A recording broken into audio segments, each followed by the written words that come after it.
I see you. Die hard. Trap. We gonna do this one the right way.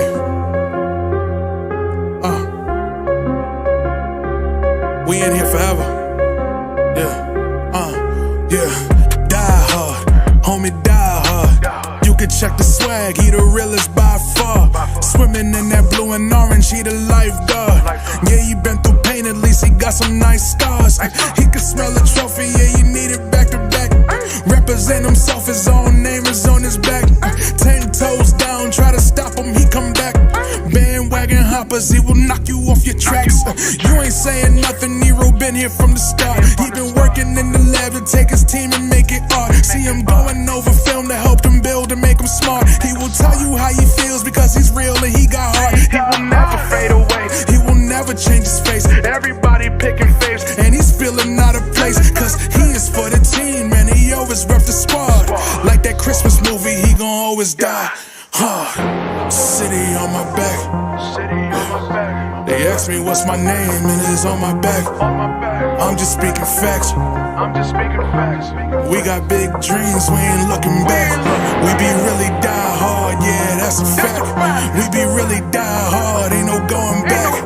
Make the whole crowd rise like a thermostat. Fourth quarter, I'm the killer that's gonna murder that. Yo, what's good, guys? Your boy Ebru is back doing some podcasting, man. Watch alongs. A little late because a lot of stuff going on at home, man. Gotta freaking tell you guys all about that before we get started here. Looks like we battling 11-12 right now. Knicks are up by 1. I see a lot of action, big old eyeballs with Julius Randle popping out and stuff like that. Let's get this up here. Let's move this over here. I'm in place. Let's get busy, man. Shout out to everybody in the chat. We got Mr. I can't say I hate him, man, but he got the green hair. What's his name? Marcus Smart. So he's back 8 minutes. He got nothing going on. What's going on here? I hear echo. You guys hear an echo? Making sure I don't hear no echo here. These kids be messing with my stuff, man. But anyway, I got my man Marcus Smart there. He got zeros across the board. No steals, no nothing, just zeros. You know what I'm saying? So it is what it is. But he got the green hair, though. You know, so I don't know if that's some kind of like warrior dance or something that he's doing to try to intimidate us or something like that. We ain't down with this stuff, man. We got our own Warriors right now. The Knicks are up 113-11. Everything is good so far. Going good. Let's say what's up to my peoples here.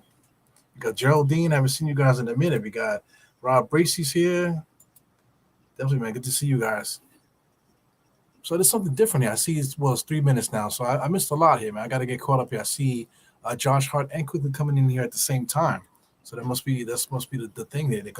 He makes a substitution and brings both guys in. So that says a lot about those two players, and it says a lot about RJ and Quentin Grimes, huh? So what's going on with that? Did they start the game? Yes, RJ and Quentin Grimes did start the game. Both guys doing pure shit. 3 rebounds for RJ, nothing across the board. We got 2 assists for Grimes. All right, let's get busy, man. Let's see what we're doing here. Right off the bat, the intensity has changed a little bit since I've been glancing at it. IQ just paused there. You know, IQ never knows when to go. Did he just call? No, they didn't. I thought he was going to call delay of game there. Yeah, man. Get some sunshine in my face. Sunshine in my face. There you go. A little bit of sun in there. Sweating a little bit. Let's see what's up to everybody else here. Once again, Geraldine. Yeah, the little one is good. You know, he had an abscess. You know, for those that know that kids get those things. You know, my kid has eczema. You know, so due to a bunch of different things, man, anything can cause like some kind of like infection, whatever. So he ended up getting a really bad abscess, whatever. So we had to take him into the emergency room. They ended up keeping him in the hospital and stuff, man. So that's what I had to deal with today. They're home now. Everybody's good. Everybody's back to normal. Somebody done lost their Nintendo Switch. We went to Washington, D.C., and I have no idea where that Switch is at, man. So I'm not really pissed off. It's just annoying that things like that keep missing. I know they're kids and stuff. I didn't yell at them. But you're not gonna have fun the rest of the night. I don't care if you just came home from the hospital. You ain't gonna have fun. You just find out that we don't have the Nintendo Switch no more. You gotta have some kind of repercussions for things. So my wife is dealing with that now. They're getting themselves ready for bed and stuff like that. My little guy, he'll be out of school, probably for one day, but he's gonna have to deal with that for like a little while until they fully take care of him. I got a fan going on here. I hope it's not really bothering you guys as far as the sound and stuff. I'm trying to eliminate the sound best I can. Let me see. The surveys here. Surveys here. What's good, man? My coworker here. We got Mr. Generation JL. Been a few games, man. Yeah, I'm here. I was in Washington D.C., man. I was at the game in Washington. I don't know if Sim said anything about it or Steph said anything about it, but it was a good, it was a decent turnout. Not too many people come out to these events like that because I guess they don't really get what we're doing. But if we were, Knicks fan TV, everybody's like, "Oh, Knicks fan TV, I gotta be there." You know what I'm saying? Because it's the dick riding shit, right? But meanwhile, Sim opens up the doors for any Knicks fan to come through. It's not something that a meet and greet where it's Hollywood shit or whatever. Sim is there. He got his lady with him. His wife. The rest of us are there. We all hanging out and stuff, just kicking it, chilling. You know what I'm saying? So those that are apprehensive about going to those events, especially MBK events, just show up because it's not that type of event. Once you meet Sim and once you meet me and Steph and all these and everybody that's down with that particular crew, we just chilling. We just chilling. It's not about, hey, how you doing, blah blah, and then like really, that type of stuff. It's like, yo, we just kicking it. So most of the events are doing that. I'm not just singling out anybody per se. You know what I'm saying? But it's like most of the events are like that. You know what I'm saying? So just come out and just enjoy. We took over the Guy Fieri's restaurant in DC, guys. We took it over. You know what I'm saying? So like Knicks, Washington Wizards fans don't even really show up to the events, and if they do, they just chilling. They're DC people. They're not New Yorkers. They're not Philly people. They're not like Boston people where it will be like a danger in the air. They're just chilling. Everybody's just chilling. So I really like the DC area. I got a chance to walk around with the family and stuff like that. A little bit walking around just downtown DC. I didn't really get the whole gist of it. But I haven't been down there since I was a kid. You know what I'm saying? With the go-go dancing and that type of thing. But yeah, man, this modern DC, everything looks brand new. The nightlife. I'm not even sure what the nightlife is like. You know what I'm saying? Because it feels like a fake New York, like a movie set. So I mean, it's dope. Next time they have an event, I definitely would like to go down there if I can.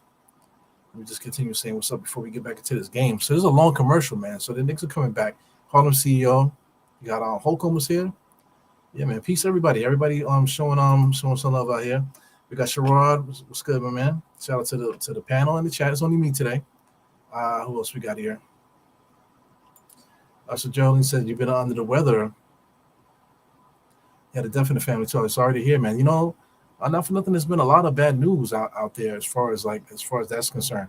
I think Hector from Project HQ, for those that follow the Knicks morning brew. I was on their show today. He had a death in the family. I think his grandmother, he said. So there's a lot. I've been hearing a lot of different things out there. As they say, you hear things in threes and that type of thing. So I'm sorry to hear that. Hopefully everything is good. Take care of that and more and do what you got to do. Enjoy the Knicks game and stuff. Hopefully, I could take your mind off of those things. Yeah, absolutely. Big well wishes and stuff. Hope everything's good with your family. Yeah, Mr. Jack, it was good seeing you on MBK. Yeah, no doubt, man. Were you there? Were you there at the event? Because I'm not good at remembering shit, man. If you were there, let me know, Jacko. You know what I'm saying? But I definitely was at the live show and whatever. So we had a good time. It was me, Steph, and Sim. Those are the main guys, and then we had a couple other people pop in as well. I'm not good with names, man. So there was another podcast guys. They were there hanging out in DC. Papa Left was always there too. He was there hanging out with us. He was sitting right next to me. I didn't really get to really talk to him like that. You know what I'm saying? But it was cool. Good to actually meet guys and they're a real person type of thing. Shout out to Diaz. What's his name? Rafael Diaz was there. He didn't even tell me that he was coming there. That guy is so crazy, Ralph Diaz, man. But he's a sweetheart. I love Ralph Diaz, man. But he didn't even tell me he was going. So weird, man. He's a crazy fucking guy. I got to meet Spreewell. Shout out to Spreewell for those that know Spreewell in these YouTube chats. So anyway, the basketball action is back here. That was like the longest break I've ever seen, man. We were at the 2-minute mark now. Knicks are getting into their offense. We got 10 seconds left on the shot clock. and Julius Randle gets the shot up, and they're gonna count the foul, man. So I think that's Brogdon. Brogdon, that's Mr. Williams there. Williams is complaining about the foul. I hate those complaining. The complaining about fouls. That's Greg Williams, I believe, right? Is that his name? Make sure I get his name right. Grant Williams, because I think Greg Williams is somebody else. Yeah, but yeah, man, they're complaining about fouls. I get it, man. These guys play a game for a living, so that's all a part of it, man. But the way that they complain about these games, man, sometimes it's just too much. It's just too much for me. I just can't. It takes away from it.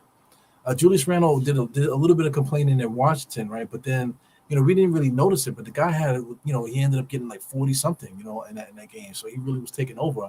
But when he does complain, it sticks out, especially in an arena like Washington D.C., where it's like you can barely hear anybody talking in there. You know what I'm saying? So if he's complaining and stuff like that, it really does like a distraction. Excuse me. So I wish he just didn't do that, man. But anyway, not taking anything away from what Julius is doing. Right now I think the Knicks are in the zone, man. Compared to like what we were doing early in the year. So as I mentioned on Knicks Morning Brew, while I was on their show. Shout out to, let me do it proper. Shout out to Hector. Shout out to Philip. Shout out to Jigga. Those are the hosts of the show. Those three guys there. They do a really good job, man. They come on at 11 o'clock. So look out for Knicks Morning Brew. I was also on Tony Crow's show today too, the Knicks and Bruises. I was on their show today, right after that, actually. You know what I'm saying? So I don't care about my family. All I care about is on podcasting, right?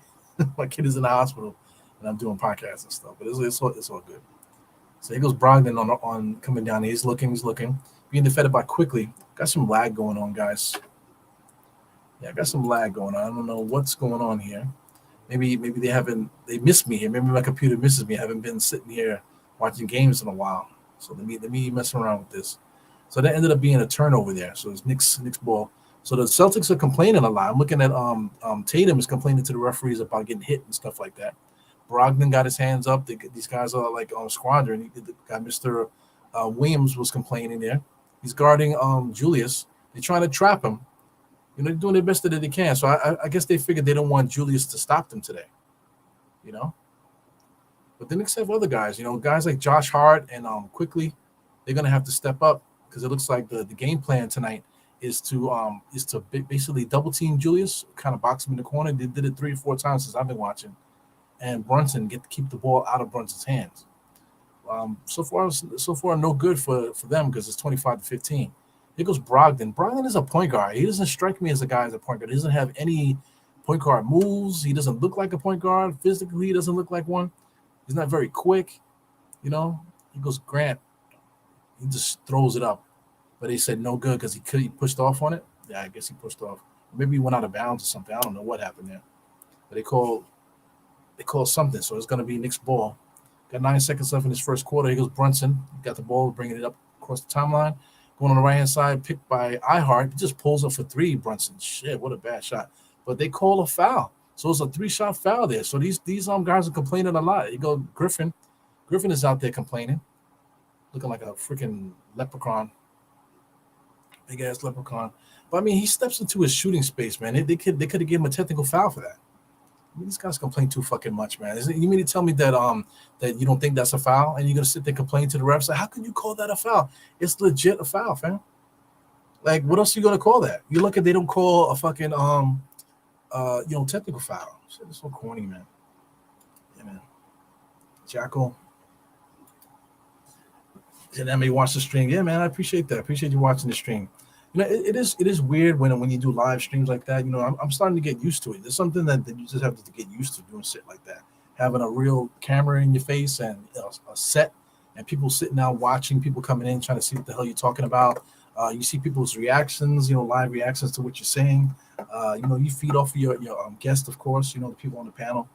We have good chemistry. Sim, Steph, we all got great chemistry with each other, man. So it was a good show.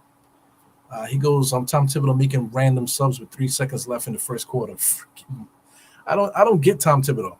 I really don't get how he does anything, man. But one thing that he does do defensively, he's got our guys communicating and playing really good defense. Offensively, he's opened it up a little bit too. He's been shooting a lot more threes and getting a lot more people involved and stuff. Shout out to Josh Hart. He's part of the mix now. He's made tough decisions, Tom Thibodeau, to try to get the team to play his style of basketball. Like I said, the organization did a good job bringing Josh Hart into the mix. So now you see the type of guy that he wants. You see Miles McBride, even though Miles McBride is trash, he's the type of guy that we need to succeed. The identity that we want as a team. I get it, I get it. So this is what we have to look forward to, man. Look forward to building and stuff like that. Mitchell Robinson, and I'm glad to see him back. You guys know I don't like him, but I'm glad to have him back, because he adds to the identity we're trying to build here. Not that he's like, oh God, I can't, we're gonna be undefeated now that we got Mitchell Robinson. No, because he doesn't bring that type of impact. But collectively as a team, he makes us so much better as a team, as a team unit. He's not somebody that dominates the defensive end or offensive end in any way. He doesn't bring any extra physicality or anything like that. But just the fact that he's back, it just helps the overall team as far as the rotation. 9-man rotation makes it stronger. I'll give you that. But he doesn't take us over the top, is what I'm trying to say. Whatever. If you guys don't understand what the fuck I'm saying about Mitchell Robinson, what can I tell you, man? But I'm glad to have him back, so I'm not got nothing bad to say about him. Let me just say what's up there. You got Jarrell here. What's good, Jarrell? Hey, man, I feel like I haven't said you guys' names in a long time. Almost damn 2 weeks, huh? Yeah, he had a death in the family as well, too. See, listen, man, I'm hearing a lot of stuff about the death in the family. Sorry about the death in the family, y'all. There's a lot of stuff going on here. My other little guy was in the hospital a couple days ago, too, man. I forgot who was wrong with him, but he was in the hospital, too. Oh, he had to get an MRI for something, man. My kids are all messed up. So it is what it is, man. People go through stuff, man. So, my thing is, people go through stuff. So my thing is, who cares? To tell you the truth, who cares if you're going through anything? You know what I'm saying? But if people ask, if you put it out there, then let's talk about it. You know what I'm saying? You care about people. Whatever you have like a, you just you have a connection with certain people. You put it out there, and then it becomes something. But the average person don't give a fuck what you're going through. You know what I'm saying? So you just move life accordingly.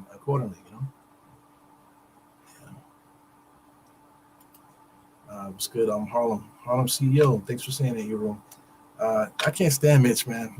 I'm sorry. The reason why I can't stand him more because of the emphasis that people put on him. He's not that good. He doesn't listen, man. He's going to enhance. He's going to help us offensive rebounding. Yes, he's going to help us. At the rim. He's going to help us finishing plays at the rim. Okay, cool. All right, but if he's not playing, we still win. We still can win 5 straight games. We've done it twice already without Mitchell Robinson. So, or whatever you want to say, fact check me, whatever. I don't give a fuck. We can win without Mitchell Robinson. That's a fact of life. We could win with Jericho Sims, and Jericho Sims wasn't particularly playing pretty well when he was starting. And we can win without Mitchell Robinson. So that is what it is. That's my stance on that. Shout out to Steph. Yeah, me and Steph was hanging out today on Tony's show. Like I said, we was out there in DC hanging out with each other too, so that's pretty cool. I love hanging out with the NBK crew, man. Just talking basketball and just shooting shit. Like I said, like I was talking about, people don't really give a fuck about you if you're going through anything, But when you make connections with people, then it becomes something. That's the beautiful thing about being a Knicks fan. Just the simple fact that we enjoy watching the Knicks together and stuff like that. That makes it personal. That makes it something that makes you want to care. So I would like that energy to keep coming, keep going with as far as the Knicks fan base is concerned. So anyways, get back to this basketball. We got 11 minutes and 36 seconds. The Knicks are got about 10 seconds left on the shot clock. RJ just went an in and out dribble. You can sense the double team coming, and he spins right into it. It's like he didn't know the double team was coming. So that's the problem I have with RJ. Is that for whatever he did the last game. Let's not forget about the first half of last game. The first half of last game. He lost the ball a couple times going across the lane. He spin around in the lane, dribbling around for no reason. You know what I'm saying? But then he has like a stretch where he's playing really, really well. So that's RJ though. That's RJ. That's when it comes to averages. When you talk about averages, as IQ just hit a 3. When you talk about averages, the guy would score 26 one night, 12 the next, 8 the next, 15 the next, 40 the next, 30 the next, 25 the next, 8 points the next. That's RJ. And whether he scores 25 or he scores 4 points, it doesn't affect winning it or losing at all. Because RJ can score 4 and we still can win. Shit is crazy. the evolution of his game will be like, once his his offense and his defense start to be more consistent. Not saying that he has to score 25 and all that, but at least like just be a walk into the gym knowing that we're gonna get at least 15 points from you, bro. You know what I'm saying? And just at least be like a cog on offense where he's a positive on offense rather than like half the time be like, what the hell is he doing? He goes IQ. IQ used to be like that. IQ definitely changed his game big time. Hart just launches a three. No, it's not all right. I got to get that together. That's Josh Hart. He just shot a three. Let's get into some more play by play. Let me get these names right. We got Mr. White here. He just gives it over to Grant. Grant back to White. White is looking. Derek White gives it over to Mr. Williams there. Kicks it back out to Grant. Grant just drives. He's bullying his way on iHeart, and they're going to call a foul there. That's bullshit. That's one of those RJ drives and looking at the referee to save me kind of drives, man. iHeart is playing hard. You can see all the lacerations all over iHeart's body, man. He's freaking going crazy. Oh, he's just white. He's super light skin. That's why all those scars are showing. So it is what it is. So I don't really see the foul there. It's just like a desperation thing, but the referees bailed him out. 32-19. That's what I see right now. I see like the Celtics are drowning. That's what it looks like. It looks like they're frustrated, they're aggravated, and they're trying to get it to go, trying to get things going. This is one thing I'm going to throw at you guys as I'm talking here to you guys. Are we afraid of the Celtics? People are afraid of superstar. Oh, we need a superstar. That's true. At the same time, Jalen Brunson, not Jalen Brunson, Jason Tatum and Jaylen Brown. If those guys don't have it going, the Celtics could beat us still. How did they beat us? They beat us with the jump shot, shooting threes, that type of thing. The Celtics are not going to beat us just playing us one-on-one like this, as you can see. 32-21. The Knicks can body them. Knicks can match these guys one for one. The problem is when the Knicks don't defend that three-point shot and they start making threes, then we have a problem. Jaylen Brown, like I said, he could score 30. Tatum could score 30, and we could still win because it's happened already. It's happened there, like the last couple seasons it's happened. You know what I'm saying? He goes Brogdon bringing the ball up the court. You got Mr. White. So I'm looking at White. I'm looking at Brogdon. These are two guys that are starters, NBA caliber starters. They both, one started on San Antonio. The other one started in Indiana, actually made the All-Star team. Brogdon made the All-Star team 1 year. So, I compare Josh Hart and quickly to them. What's the difference? But I think our guys are better than them. That's the difference. Those guys play good defense. They can shoot threes and stuff like that. But I think our guys are better. Not just because they're on our team. Maybe because they're on our team. But, we're talking about bench guys, guys like that, whatever. We have guys that match up well with those, If you want to talk about a guy like Marcus Smart, we got Brunson, Right now, Marcus Smart got zeros across the board, played 9 minutes, zeros across the board. And that's the guy that's guarding Brunson. Right now, Brunson has 7 points, 2 rebounds, 2 assists. He's doing his thing. Who else they have? They got Horford. Horford at center, being guarded by Mitchell Robinson. So far, Horford is doing, what he does. He got 5 points, 3 rebounds, 1 for 3 from 3. That's the problem with him. Leaving him open, losing him on the 3-point line, that's going to get us in trouble. Then you got Julius. They don't have anybody. Well, they got Tatum, right? They got Tatum, and then they got Jaylen Brown. Okay, cool. But, we got RJ and we got Julius. So as bad as as bad as RJ plays, if RJ got it going, we could bang blow for blow with these guys. And the Celtics are not that much better than us. And I'm saying that as we're up 37-23. Quickly's about to make 2 free throws right now. So that's me talking shit about the Celtics, man. I don't fear the Celtics. If we play them in the playoffs and we go to, like, let's say if we meet them, I don't know, if we meet them in the second round or something like that, I think they'll be more afraid to play us than we are afraid of playing them. I think that's a fact. They can play physical too, but like I said, our guys play better in that style. For them, it's shooting threes. That's the thing. If the Knicks cannot defend the 3-point shot, then we'll be in trouble. Tatum getting 25, 30, that's okay because they can't guard Julius on the other end and they can't really guard Brunson on the other end either. And then we have the X factor, which is RJ Barrett. So let me talk my shit. 37-23, we got RJ at the top of the key. Just took a pick from Obi, so RJ's on one-on-one here, going across the lane, and just loses it. See, that's the type of play that costs us games. So RJ loses it, in a playoff situation, if they're trying to play to win, you know what I'm saying, they would have drove down and look, they get an easy basket there because the Knicks now have to get back on defense, squander. They have to communicate and try to make sure they cover everybody. But it all started because RJ just drove in and just freaking just gave the ball up. Do you call that um do you call that a turnover? Did he count that as a turnover? Is that a part of the stat sheet there? Because iHeart just drove. I keep saying iHeart. Josh Hart just drove strong to the basket there. No foul, but just him being able to be strong enough to contort his body to get the shot up on the board. Here he goes. Brunson. I mean, not Brunson. Brogdon is his match there. So those guys are basically even. You got Quickly, like I said, Quickly and White. They're about even as well. Same type of player. Tom Thibodeau just called a timeout. So it's 39-27, man. So listen, that's my thing with the Celtics. Everything they did you see them doing? Everything is predicated on them shooting the 3-point shot. Right now, the Knicks are playing really good defense, and we're frustrating them. Brogdon has to create offense on the drive. Basically going 1-on-1. So that's frustrating for them because they can't get the shooters open. So the Knicks are playing really good defense. Right now, they can't get it off. When Tatum comes back in, we have to be very careful with Tatum because if you allow these guys to get confidence, then they'll start shooting those threes and that type of thing, and the Knicks can get lost. Right now, Tatum is 1 for 6, not having a good game tonight. 2 points, 2 rebounds, 1 assist. Shout out to anybody that's looking to do one of those points, rebounds, and assists type games, on FanDuel or something like that. You're probably pissed off right about now. Yeah, man. So, I'm not afraid of these guys. Like, I'm definitely not afraid of them. Shout out to Philly. I was going to do a pod on Philly and Boston. I didn't get a chance to do it today because, I chose to hang out with the peoples today.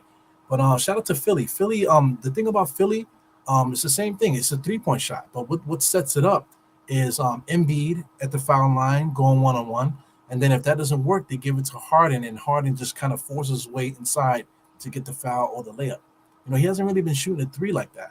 But then if that drive is working, then the step back 3 starts to work.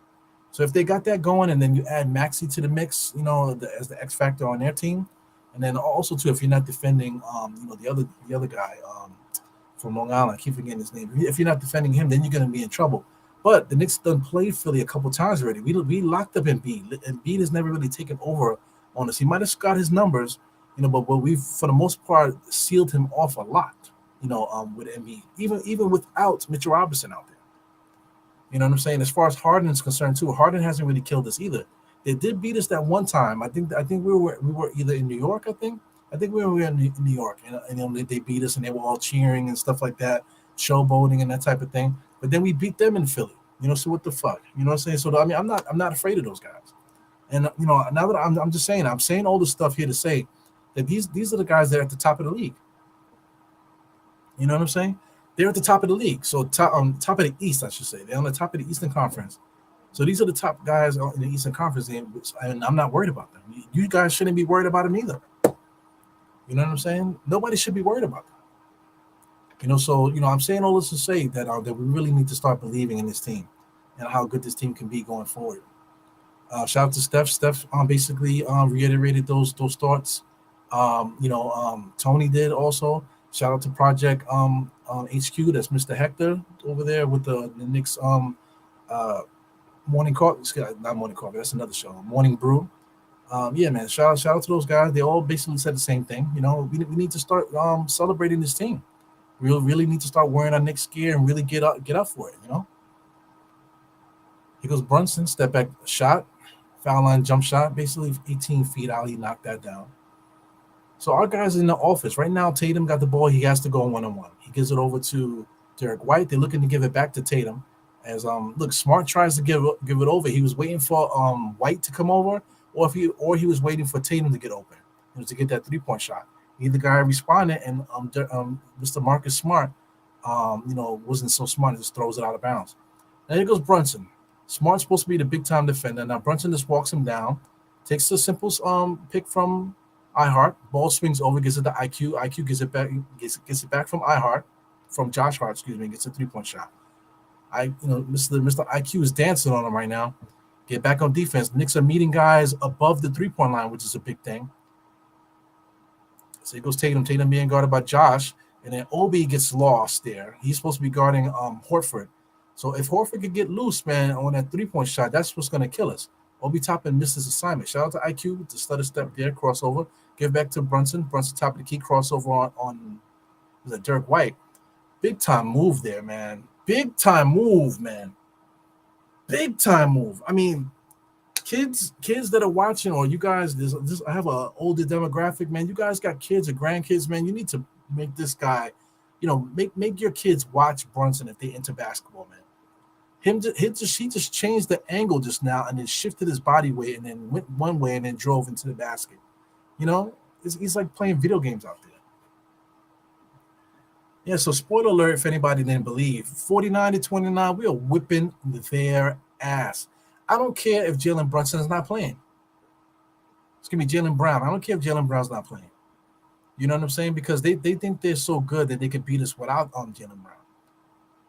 So far so good for the Knicks. Here goes Brunson bringing the ball up the court, being guarded by Marcus Smart. Marcus Smart's a good actor, got tapped by iHeart and tried to flail and get the foul. Trying to do it again. iHeart's trying to stay away from him. Good eyes open there for Josh. Get the ball in the paint there. Here comes Obi, drive the lane, and he lays it up. He was scared, though. He was, y'all. Good layup by Obi. He needs to finish stronger, stop being soft. Derek White comes across the screen, pulls up. This just shows you right there. These guys don't know what to do now. This what's the name? White tried to come in for the offensive rebound to get a quick score. Here goes IQ. Knicks are getting a little bit fancy right now. IQ is looking. Josh Hart was almost a turnover. Gets him on a step there. He got fouled down there by Robert Williams down there. But Mr. Josh Hart is good, man. Good basketball player. And then watching the replay, look at Obi on the drive there. Very soft, man. Very soft. He was afraid to get hit. He probably should have banged that. He's supposed to be so athletic and could dunk and stuff. He's supposed to bang those. So anyway, Obi comes out. So I'm quite sure the guys are like, as soon as Obi gets cooking, Tom Thibodeau takes him out. But Obi Toppin's been in the game for a while already. Right now, Obi Toppin he played 7 minutes basically 7 minutes straight. 4 points, no rebound. No, he got 1 rebound, no assists, no blocks, no steals. He's a bench player, guys. He goes Julius. Julius fakes a 3, gets it over to IQ. IQ is red hot nowadays, man. He misses it. He goes Josh Hart fighting there because it's a Smart on the right-hand side. Being guarded by Brunson. Josh Smart, where is he going? He's going to post up now. Post up. He's just throwing elbows. Throw up a shot. God, please goes in. Praying for it to go in. Now he wants a foul, too. He goes Josh Hart doing the same thing that Smart did. No foul call there either. So they're going to call it, he just got a warning there. These referees are holding a whistle. Guys are getting chippy, and the referees are not saying anything. Because Josh Hart is out there acting. So I'm glad that the referees are swallowing that whistle when it comes to that shit, man. So Marcus Smart drives there. Good block. Now watch this. They're showing a replay right now. Like watch Josh Hart get into the corner. Oh, they didn't show it. Josh Hart's, Smart gets into the corner, and Josh Hart gets next to him, and they do a little thing there. And the referee actually warned him there. So I'm glad the referees are doing it. Anyway, 49-33. Shout out to these free throws. He's about to be 35. So we're around the 4:53 mark. If anybody's paying attention to that, trying to make sure that I'm up to date here. According to the stream, I'm up to date. We're getting Mitchell Robinson back. Looks like Josh Hart is coming out.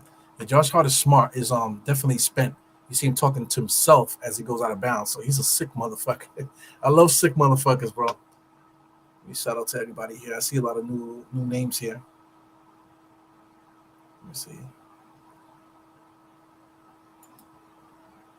Yeah, this is about the deaf stuff. I lost one of my coaches from basketball program in Harlem, also Youth Foundation.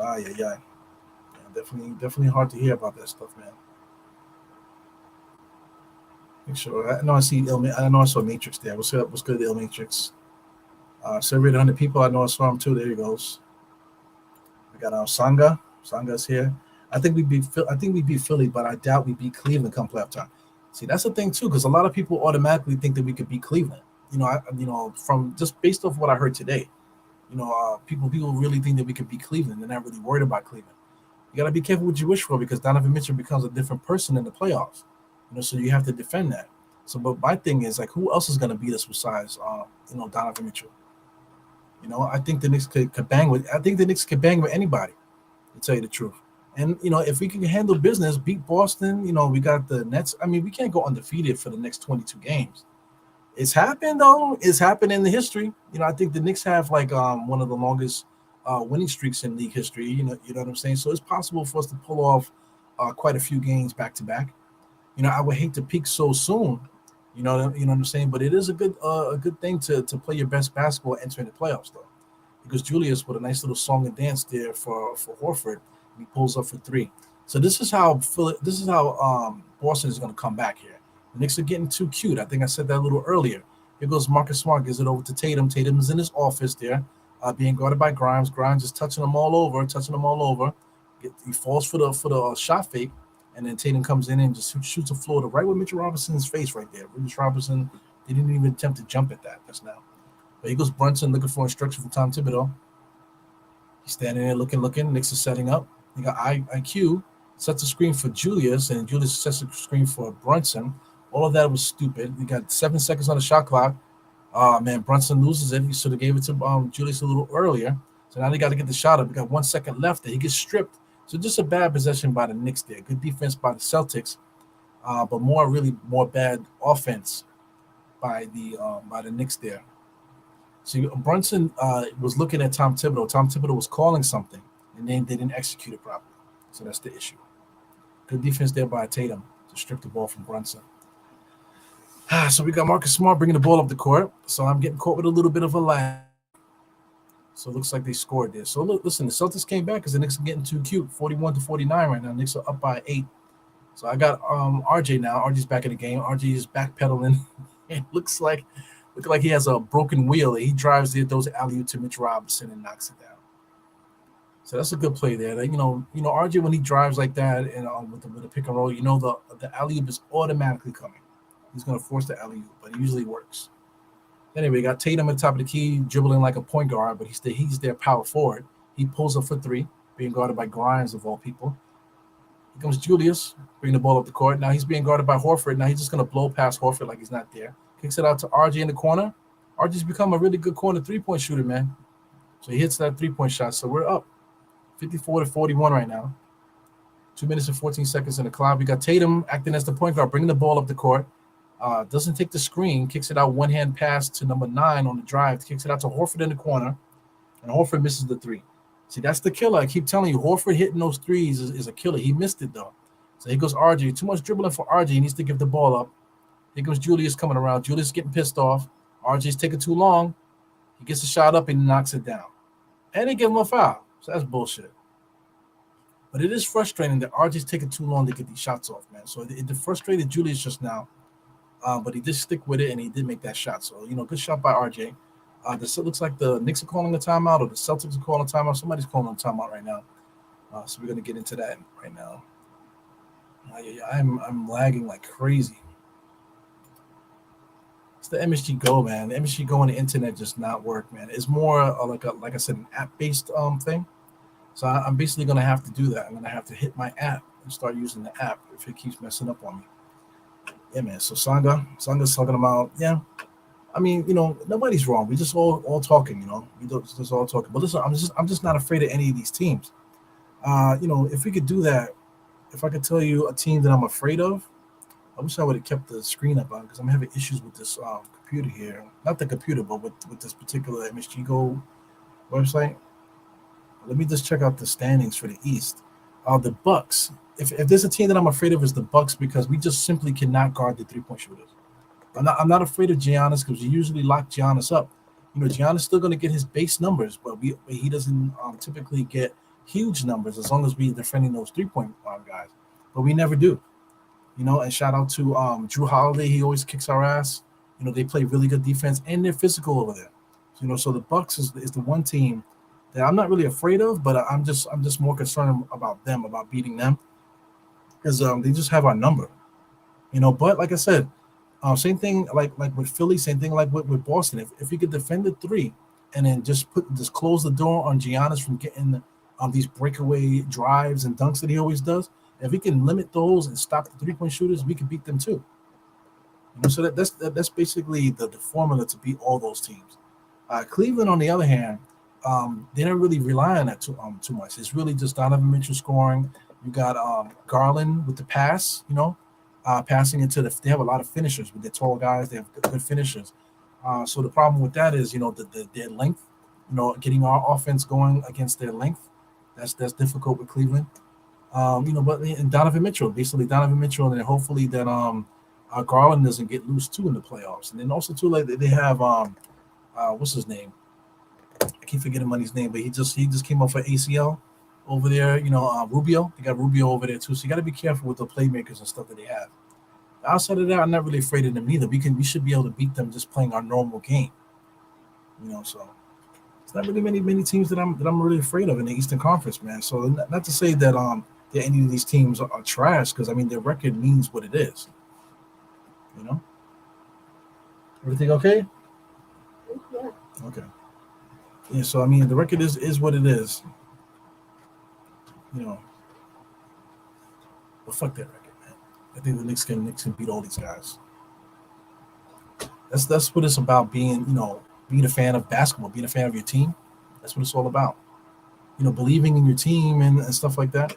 Even if I don't believe in every player individually, I believe in the team together, the togetherness of the team. Because Marcus Smart, trying to bring some confidence back to this team here. Marcus Smart's not really doing much himself per se, but trying to will his team back into some good juju there.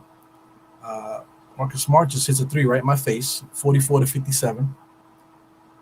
Yeah, so it's basically back and forth. It's going to come down to the Celtics making more stops and the Knicks not making shots if they want to get back in this game. So we got RJ Tyler Key being guarded by White.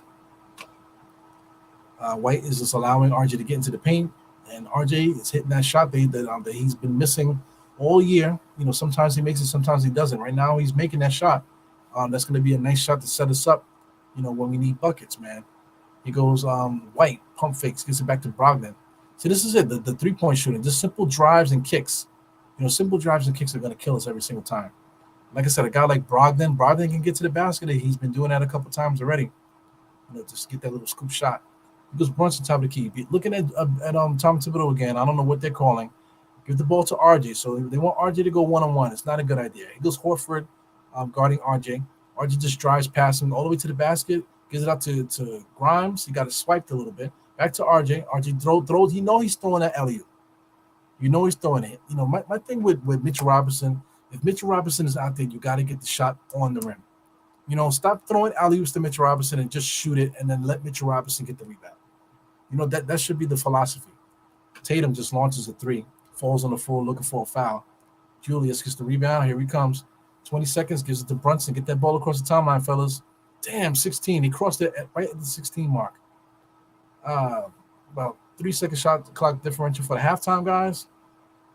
Brunson comes across the screen, being guarded by Brogdon. He drives on him off a nice drive there.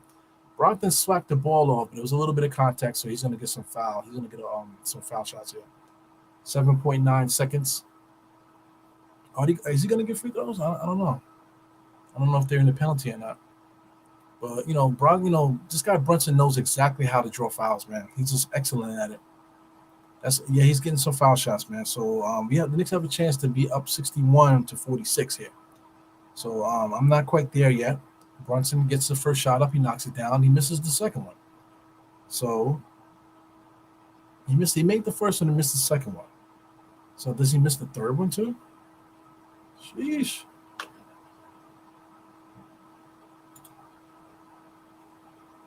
Yeah, man. Honestly, you're right, man. So Brunson did drive though. But he's getting his shots there. He makes the second. Okay, so was it a 2-shot foul? I'm not paying attention. So 60-46, and it looks like that's halftime there. So Celtics bring the ball. I just want to see what they're trying to do here. They give it to Brunson, Jericho Sims. Quentin Grimes gave him a little bit too much leeway. How does the Celtics still get a wide open jump shot? Tatum on a driving kick. That driving kick needs to stop. This is like 2023. All these teams want to do is drive and kick. So stop it. Stop letting these guys get these driving kicks. That's what's killing us right now. So let's get into this halftime stuff. I haven't done halftime in a while, guys.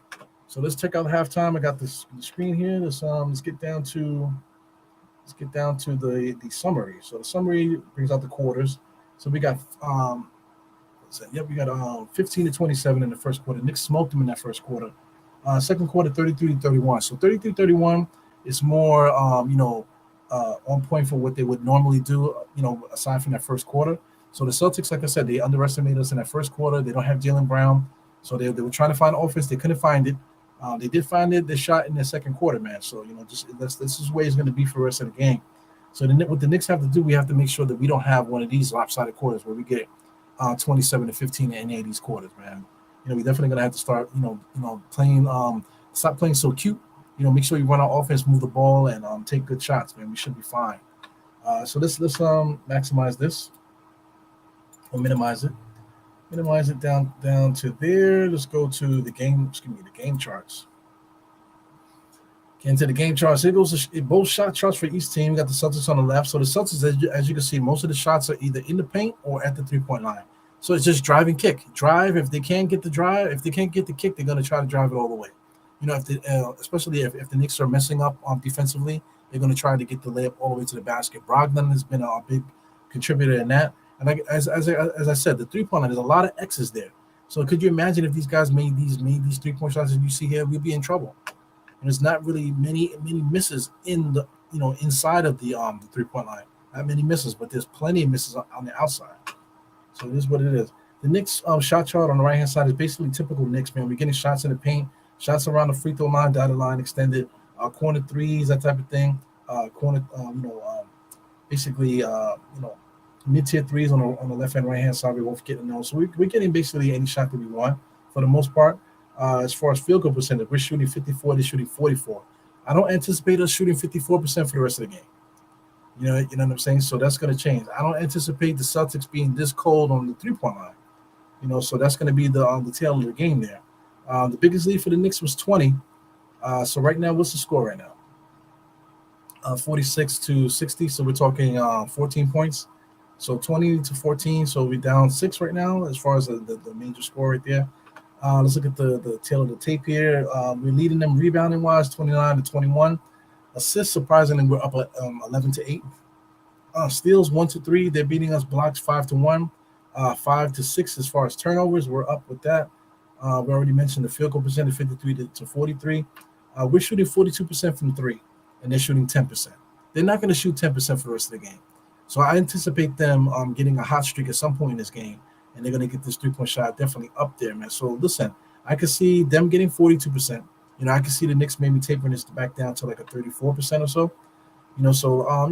We got to be very, very wary of that because, go back to the shot chart.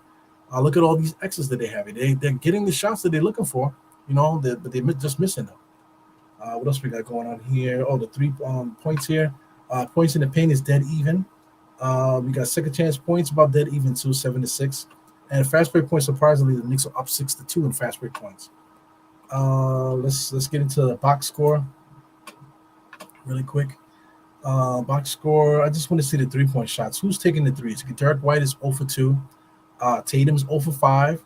Marcus Smart is 1 for 4. You got Blake Griffin 1 for 2. Al Horford 1 for 5. Do you see the guys shooting? So Marcus Smart is going to attempt a lot of threes. Blake Griffin is just taking over for Jalen Brown. But Grant Williams is going to shoot the 3 too. Al Horford, he shot 5 of them. So that's what he does. He's a decoy guy. He's basically, what's the guy's name? Big Smooth from back in the days. Perkins from back in the days. That's basically what Al Horford is right now. There's a big guy that's just going to shoot threes. And then Tatum has 5 also. So listen, man, like I said, they're not going to shoot 10% for the game. So just be aware of who's shooting these threes. Tatum, you got to be careful of Tatum out there. Be careful of Horford. Be careful of Marcus Smart. And some of these other guys here too, man. So anyway, that's that. Let's check out the Knicks scoreboard here. Julius Randle, 12-5. Almost a full day's work for him already. Mitchell Robinson playing well, 6-5. You got a steal on the block. You got Jalen Brunson with 13, 2-2. That's almost a full day's work for him as well. Grimes, blank across the board. Emmanuel quickly got 10 points, 2 assists. We got Josh Hart with 7-3. A couple other stats in between there. Shout out to Hartenstein. Hartenstein basically got nothing going on too. Obi Toppin basically got nothing going on either. 4 points, 1 rebound. So we definitely have to defend it. That's all I gotta say. defend the three, play our game, and then defend the three. We should be fine. We should be able to we should be able to beat these guys basically by 12, 14 before the game is over, because they're not at full strength. They're missing their second score, so that second score, helps them cheat with the driving kick. But since they don't have that major score, then that driving kick shouldn't work, right? So we got to definitely stop that. Let's bring this back here. Yeah, man. So that's the halftime report. I just wanted to get through that really quick. Yeah, man. I haven't done this in a while, man. So shout out to everybody. It feels good to be back in front of the computer, in front of the microphone and stuff. Yeah, man. I love podcasting, as you know. I did 2 of them today because I was free. My son was in the hospital. My wife was with him. You know what I'm saying? So I was just on a call waiting to whether or not they were going to stay in the hospital again, or if I'm going to have to go out there and bring them supplies. I got my other son I had to pick up. So a couple things. It's just daddy stuff. This father family stuff I had to do today. Yeah, man. So it just feels good to be back doing podcasting. I did 2 today. Once again with the Knicks Morning Brew, I did one with them, and then right after that in the afternoon, I helped out on the Knicks and Bruises show. So I like podcasting, man. So I definitely got to get today was a good day to get the juices back flowing, because I took basically the whole All-Star break off, to be with the family. I went down to DC, took 2 games off with that DC because it was back-to-back games. It was the Washington and the Pelicans game. Basically took those 2 games off as well, just to get myself together, man. You guys know that I've been working out this whole time. I think I did like 46 days straight of working out with no days off. So my nerve endings are all jacked up, man. So I've also taken basically a week off from working out as well. So hopefully I can get my nerves together. I'll start working out maybe tomorrow. We'll see how that works. Probably start working out tomorrow and get that going, man. So right now, you guys know a lot about me, man. I was 245 when I started in January. I'm basically 255 now. I put on 10 pounds of muscle. So I know you guys can't really see it from the camera here. I just like a sweaty Puerto Rican here. You know what I'm saying? But I did put on, I can feel it. I can feel it in my t-shirts. I can feel it in my jackets. Everything is smaller on me. So I did put on the 10 pounds. I don't feel any different walking around. You know what I'm saying? I still feel a little bit too big, whatever. I had to get my cardio and stuff up. But that's the next phase there. I really wanted to get my strength up. I wanted to get my muscle stronger again, get the muscle memory back. I definitely got it back. So the next phase now is the basically a maintenance phase to get my nerve endings down, because I've been working out too many days straight. So I'm trying to get my nerve endings back intact, with a little bit of cardio and stuff. And then I start hitting the streets, what is it, in April 1st. Yeah, man. So all of this is to say that I'm going to be running the New York City Marathon this year. You know what I'm saying? I thought I was going to get in it automatic, but they sent me a letter saying that I forfeited that due to the many times that I canceled it because of COVID. So I already exceeded my limit for that. So if I don't get it through the lottery, I will be doing doing the sponsorship. You know what I'm saying? So I'll give you guys information for that if anybody wants to help contribute to that. We'll see what happens, man. But I'm planning on running that New York City Marathon, man. I'm going to be representing the Knicks fam out there, and definitely once everything is set in stone and everything is pumping, I'm really going to pump that, and I'll let you guys know my plans as far as that is concerned, man. So tune in for that. That's when we talk about milestones and shit that people don't give a fuck about. Like when it comes down to all the death that we keep talking about today, people pass away. But the thing that stays with you when you pass away is the memories. Shout out to the songs. Memories, memories don't live like people do. That's what they say, right? So you have to live this life. For people that might be depressed. I know we talk about that a lot too. With the passing of loved ones and stuff like that. Sometimes you start to look down and feeling sad, and why me, why them, why not them, that type of thing. You start playing that type of game. But when it comes down to it, man, you got to live this life, man. You got to live this life. Nobody's guaranteed to nothing.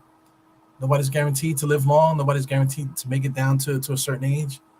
Shout out to my coworkers. They pop in and like to take a look at the show sometimes.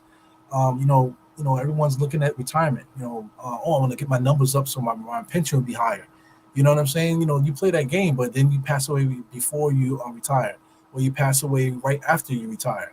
But in the meantime, you was grinding all this time just so you could live just a couple of years or a couple of months, or not even get to that point. That's rough, man. You really have to live your life, not totally waste your life and like just like you have to have some kind of plan or whatever that you feel good about, but at the same time you have to live. So if I can give that message today, if anybody's feeling negative, want to do something to yourself or want to do something to somebody else, listen, man, let it go and just live for not necessarily for yourself, but just live just to for the experience since we're here. You know, gotta have good thoughts and positive attitude towards life, man. Think about the next thing that you can do. Think about the next moment. Think about the next thing. People going through divorce, people going through bad breakups, or child support and child court, family court. Various different things that people go through in life, man. But you have to think about it. The storm, storm is here. You got to go through the storm. After the storm, comes the sunshine. And then that is true. Sometimes the storm could be forever. There was like a flood, right? Shout out to Noah. Whatever how long that was, destroyed the whole world. But eventually, people came back. You know what I'm saying? The civilization came back. So just gotta weather it now. No matter how long that storm is, just gotta weather it and get to the end. Even while the storm is happening, you can find happiness within the storm. But you just have to be, in control of that. You have to constantly, try to constantly always evolve. To bring it back to the Knicks, Julius Randle made that comment recently. They asking him about last year and about the F the fans, that type of stuff that was happening. It's the shut the fuck up type of thing. And he said that he did a lot of self healing, basically. For just to paraphrase, just to make himself better, make him a better player, make him a better father, make him a better husband. So that to me is just the evolution of a man. You think you're one way, whatever is not working, you find you come to within, come to yourself, and figure out what's the next step in life. But you have to come back to yourself, the center of your universe, and figure out what's happening here before you start to project that stuff out to the universe, man. So yeah, man. So just a little bit of thoughts today, man, because I haven't spoken to you guys in a while, man. So I got to get heavy on you a little bit. So I definitely appreciate you guys coming in. Yeah, man. So what else we got going on here? This is Mr. Survey. So Eru about to be the last dude to fill up the Knicks roster if he doesn't get through. Yeah, we'll see, man. I should be able to do the marathon because I've ran the furthest I've ever ran was 18 miles straight by myself. You know what I'm saying? So I know I could do it, but that was some years ago. It was a little while ago when I was doing that. So I'm in my 40s now. The last time I ran that long, I was in my 30s. I was in my late 30s though. Your body definitely changes over the years, man. I think I could do it. So I'm gonna need your support definitely, man, to get through it. So we're definitely in halftime, man. Let me see what else is going on here. Take a look at the scoreboard around the league. We got Charlotte is over Detroit. We play Charlotte coming up, man. So we play Miami coming up too. As you can see, Miami is beating Philly. So let's take a peek at what's going on with Miami right now. I'm just gonna click on them so I can see what's going on with Miami. So Miami, I don't really fear Miami either, man. They have a lot of mediocre kind of players, and then they're like kind of living off of that. Let me maximize this a little bit. Let's take a look at this. Take a look at the box score real quick so I can see who's doing what. So we got Jimmy Butler. Jimmy Butler's cooking. He got 19 points, 8 rebounds, 4 steals, man. 8 rebounds, 4 steals. He's flirting with a quadruple double here. It's going to be Kevin Love is back. He's playing a lot of minutes. He's actually starting for them, which is interesting. 8 points, 5 rebounds, 2 assists. This is at halftime for them, right? No, they're in the fourth quarter. So it's a low-scoring game, but Kevin Love is back. I'm back to starting with Miami. Bam Adebayo, 11.7 rebounds. Tyler Hero is not really doing nothing, 5 points. You got Gabe Vincent, Max Strutt, Victor Oladipo as well. So they got a lot of guys that basically do the same thing. You want to talk about Gabe Vincent, Max Strutt, you got Oladipo. All those guys basically do the same thing. Caleb Martin, they all do the same thing. So they have Tyler Hero as well. They have a bunch of guys that do the same thing. Then you got Kevin Love, Jimmy Butler, and Bam Adebayo doing the rest. So I don't know how they can do anything against anybody, but this is the NBA. Any team could beat any team, as you can see. Philly right now, they have Embiid and they have Harden. They have a full starting lineup here. Tobias Harris is the name I was trying to get out before. He's a guy that's been a 15-point-a-game scorer in this league. He's gotten up to 20, I think, at some points. But he's definitely misplaced here on this roster. You got Joel Embiid and James Harden. They're playing off each other just because they're superstars. or former superstars. Harden might not be the same guy. Maxey is the X factor there, but he's coming off the bench. You got Milton there. So I mean they're kind of top heavy over there. Who gives a fuck? Knicks are playing back here. It's just started 11:56 in this game here. We got the Celtics with the ball. We got Williams gives it to Smart. Smart back to Tatum. So we're gonna try to get Tatum open here. Tatum kicks it out to Horford. Horford posting up, kicks it back out to White. All these driving kicks, and Knicks are falling for every single one. I just don't get it. Here goes White, launches a three-point shot. Mitchell Robinson with the rebound. Here goes RJ with the ball, bringing the ball up the court. He's being guarded by Horford, for Christ's sake. He gives it back to Brunson. So, they're playing like a pseudo zone right now, it seems like, with the Celtics. Switching, because Brunson gives up the dribble, gives it to Julius. Julius probably should have launched that as soon as he got it. He let Horford get it back, gives it to RJ. Oh, man, he misses the three-point shot, grazed at the front of the rim. Here goes Hart. Hart's bringing the ball up the court. So I'm just watching Celtics offense here. Gives it to Tatum. They're just trying to drive and kick. Gives it to Tatum, and then Tatum just does a slight drive and swings it over to Hart, and then Hart just launches the three. And Knicks are allowing to do it every single time. He goes RG drive and kick it out to Brunson. Brunson fakes the three, drives, gets to Julius, wide open. Misses that. Damn. Mitchell Robinson wasn't paying attention. Ball was right in his hands, got swiped up by Tatum. Tatum pseudo drive here, looking to kick it out. The Knicks didn't, got back, but they defended the passing lanes, and Tatum was able to get that layup. Brunson bring the ball across the timeline, gets it to Grimes, back to Brunson. So Mitchell Robinson is going to set a screen here. He's going around the screen. He's looking.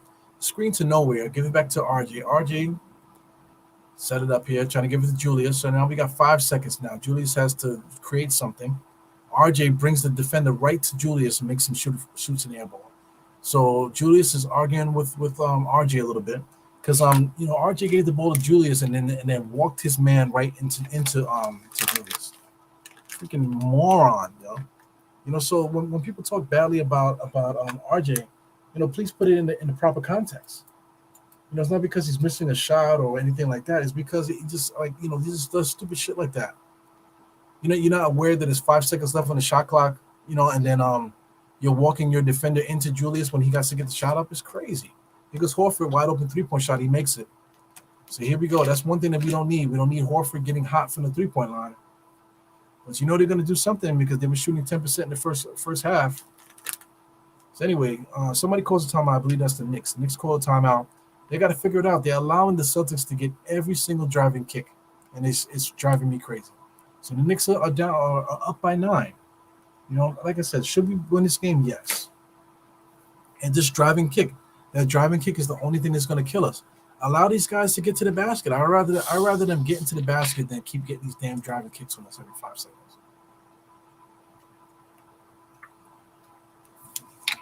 Yeah, man. Let's see what survey is saying here. Survey said I was talking something about Jimmy Butler here. He said if we had Jay Butler, I think we could win a chip this year with this team. My thing is yes, I believe that's true. We were talking about it today. Let's say Brandon Ingram. If the Knicks traded RJ for Brandon Ingram, I think we win. I think we become a championship contender. Not because of that Brandon Ingram is so much better than RJ or whatever. It's little things that I can tell you. Let me see if I can get this together here. Let me look at the last game. So I'm gonna do Knicks basketball reference. So let's just do some sifting here. So I'm just gonna show you what I look at to show you what works and what doesn't work as far as offensive players and stuff like that. Let's just look at this. I googled the wrong thing, but it's all right. Let's go to more Knicks pages. Go to game logs. Let's check out the last game, which was against the Pelicans, right? So let's look at this game. Julius Randle famously locked up Brandon Ingram in the last game. For those that didn't watch the game, he did lock him up. 7 for 22. So most of this shooting walls has to do with Julius Randle's defense on him. 19 points. He got 4 rebounds, 3 assists. Terrible game. 4 free throws. 1 for 6 for 3. So he did not have a particularly good game, right? So let's just look at the season averages here if we can do that. Click Brandon Ingram. He's a legit 6'8". His wingspan is off the charts. Um, the last couple of years, let's say one, two, three, four. The last couple of years, he's basically. I'm looking for the thing here. So it didn't pop up. So he's basically there. It goes. 23 points per game, 5 rebounds, basically 5 assists, almost a steal, half a block. 3 point percentage 37% from three. The big important thing here is the 50% from the 2 point range. I know 50% doesn't seem like a lot, but if you look at for a contrast of RJ Barrett doesn't shoot well from the 2 point range. So let's take a look at that real quick while the Knicks are getting themselves together. So the Knicks are back now. We're at 9:43. Julius Randle makes a hard drive to the basket, no foul, but he does knock it down. So the Knicks go up by 11. So we at the 136 mark. Marcus Smart is bringing the ball up the court. So I'm looking at RJ right now, as you guys can see on the thing here. Last few years, 14, 17, 20 points last year, 19.7 now. Take a look at his field goal percentage. Basically 42% for his career. 3-point percentage is 35% for his career is not bad. 2 point percentage is 45%. This I don't like. Just the extra field goal percentage. For his career, it just makes him a better scorer. He's able. That means that he's able to score inside of the 3-point line with no problem. Last year he shot 44, the year before that 45, year before that 43. 48 is his best. He's actually right there along with Brandon Ingram. So what am I even talking about? You know what I'm saying? That's what I'm saying. A lot of times, often, RJ, it gets back to that 44% shooting guy, that 45% shooting guy, that 43% from the 2 point range shooting guy. When he's that guy, we lose. We're not as good as we need to be. But a game like today, a game like the last game, he actually shot really well from the field, as he's doing now from the 2 point range. But the mistakes that he makes coming across the lane, like I said, just giving the ball up, those are the problems that we have with RJ. I just like my chances with Brandon Ingram for the style of play that he plays and stuff like that. I could be wrong though. I could be wrong. But none of us are experts. We're just talking. We're just talking. Everybody's just talking.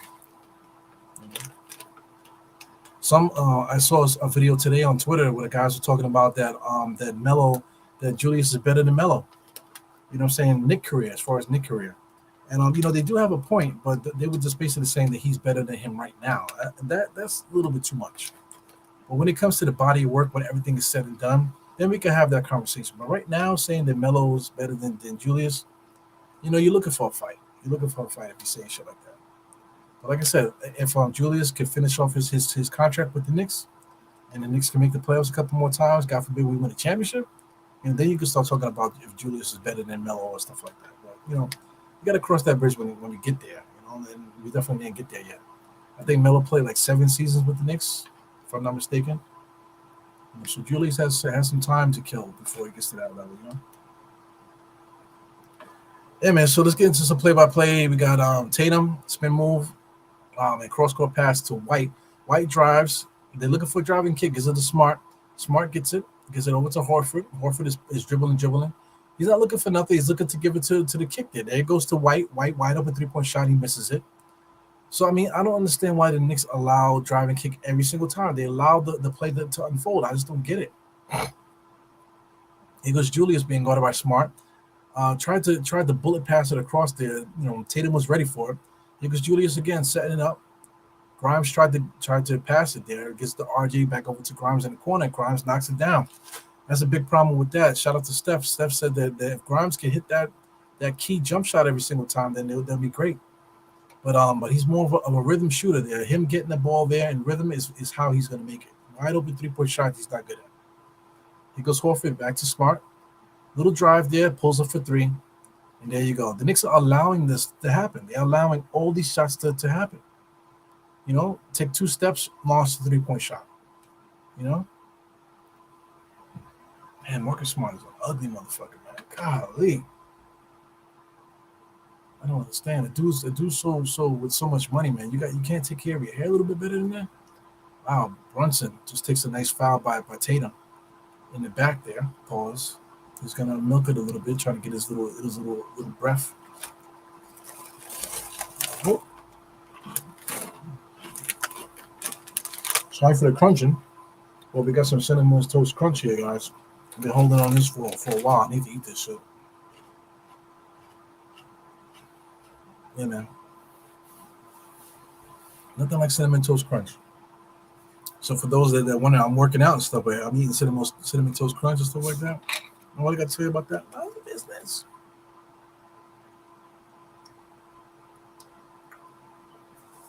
You got Brunson at the foul line, 67-54. 7 minutes and 12 seconds left. First shot is up. Let me get the sneak peek here with the cell phone stats.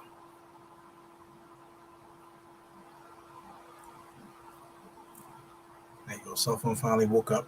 We're at the 7-minute mark in the third quarter. I'm right behind it. You know, I'm kind of late. You know how it is with the streaming. Can't really do nothing about that. Is it the Smart? So is Smart a point guard? That's one thing that people like to complain about too. Is Smart really a point guard? Smart has been a point guard for the last 3 years in the Celtics, man. Ever since Kyrie and wow, he goes another just a step in and 3-point shot, man. Just driving kick.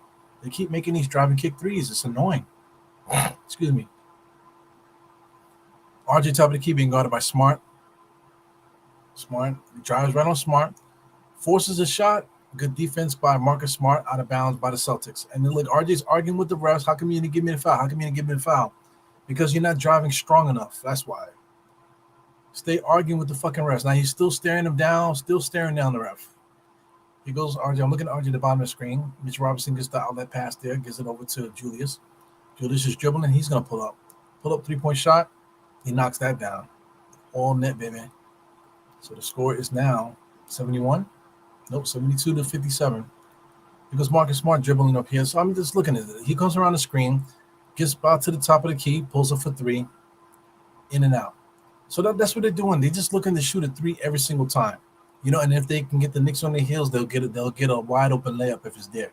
But they're looking to shoot a 3 every single time. He goes Julius behind the back on Horford. Driving kick to Grimes. Grimes drives all the way to the basket. Nice little swoop and scoop layup there. Big time.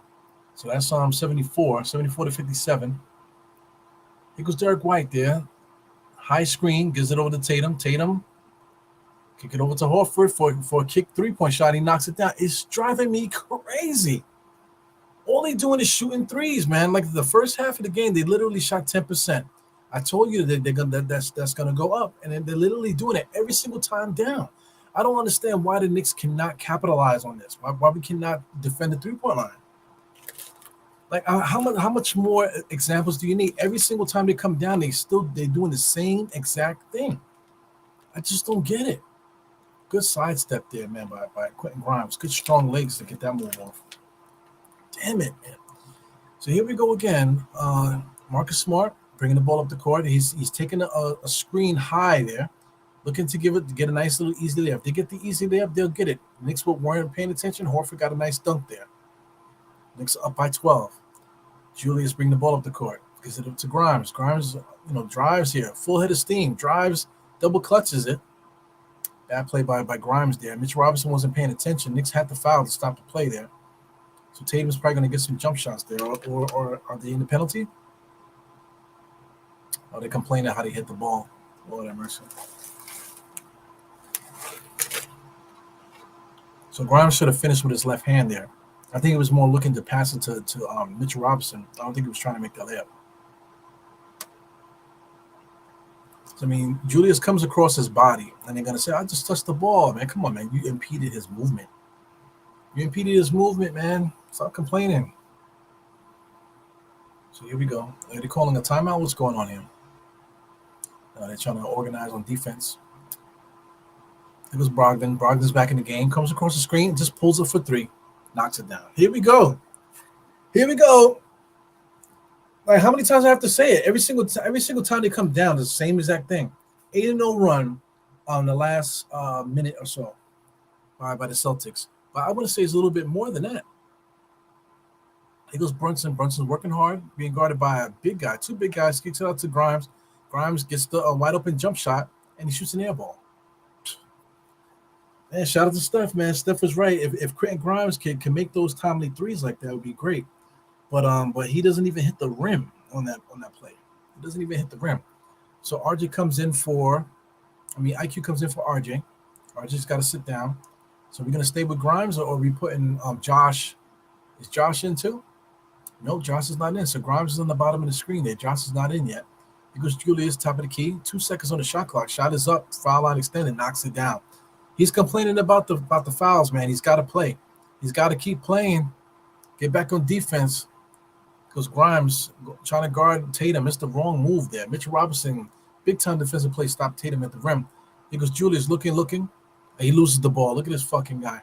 Gets to IQ, man. IQ top of the key. Being guarded by Smart. So Nick's going to run some offense. IQ is telling guys to come around. I don't think Grimes is paying attention. Short shot there. Celtics with the rebound. Here goes Marcus Smart. Full head of steam to Brogdon. Brogdon big time crossover all the way to the basket and lays it in. So that's what they do. They know Brogdon could get to the rim. They allowed him to do that. And then the Celtics are doing the driving kick stuff. Here we go, Brunson, top of the key, bringing the ball up the court. 20 seconds on the shot clock. Brunson got it again, just waiting. Couple screens there, nothing's going on now. Brunson's got to go one-on-one, being guarded by 3 people. Drives, kicks it out to Grimes. Grimes takes it inside, gives it an IQ for a corner 3, knocks it down. Yes, man, 79-67. This is one thing. The Knicks are not executing on defense properly, right? But at least we're competing on offense, man. So if we weren't competing on offense and did not have the confidence that we're playing with right now, this is one of those games where we will be embarrassed right now at home. So IQ getting to the spot, wide open 3-point shot, knocks it down, man. Big time confidence, man. So he's definitely a big part of what we do in here, man, as far as winning basketball games. Because Marcus Smart walking the ball up here. Here comes the screen. They're gonna always send a high screen here. Marcus Smart gets to the foul line, looking to kick it out. Gives it to Horford, drives to Tatum. Tatum kicks it over to Brogdon for 3. No good. Mitchell Robinson with the rebound. Let Mitchell Robinson do what he does. Brunson, left-hand side, being guarded by Smart. Switch to 57. Now they double-teaming him. He crossed it over. Somebody's open. So they did call a foul. Brunson got swiped across the lane there. Yeah, so, Brunson gets triple-teamed often. He's got to find the open man. So, yeah, it's very frustrating. Very frustrating watching the Knicks play defense against this club. But at the same time, the Celtics can't guard us, especially not with Jaylen Brown there. Jaylen Brown's not out there.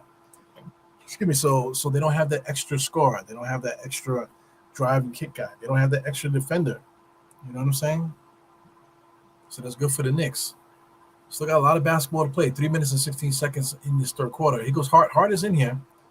So Tom Thibodeau's so weird with this substitution patterns here. So Hart comes in there. Brunson just launches a 3. Bad shot by Brunson. I don't really like it. Stupid loose ball foul also there. I think iHart just came in and he got himself a foul already. So we got iHart is in there. Josh Hart is there. The Hart Foundation. Brogdon gives it into Smart. Smart's bringing the ball up the court. Coming across the timeline. Here comes the high screen again, all the way by the logo. Little simple drive to the foul line, kicks it out to Grant. Drive to the baseline there, try to kick it out to Tatum, but Josh steals it. Nice muscle move, man. Gets all the way to the rim and lays it up. A lot of contact there. He's looking for a foul. Referees are not calling shit tonight, man. Sheesh. So this is like this is not a playoff atmosphere, but they definitely calling this game very physical right now. Look, these guys are looking to get 15 feet extended. Brogdon is kicking ass driving to the basket, man. He's got to have a lot of points right now. What does Brogdon have right now? Brogdon off the bench, 15 points off the bench. He's really playing well today. Because Julius being triple teamed, for Christ's sake. They swiping. They're not calling anything. Kicks it out to IQ. IQ wide open 3-point shot, knocks it down, man. You want to talk about a key jump shot? We're talking about Grimes making those shots.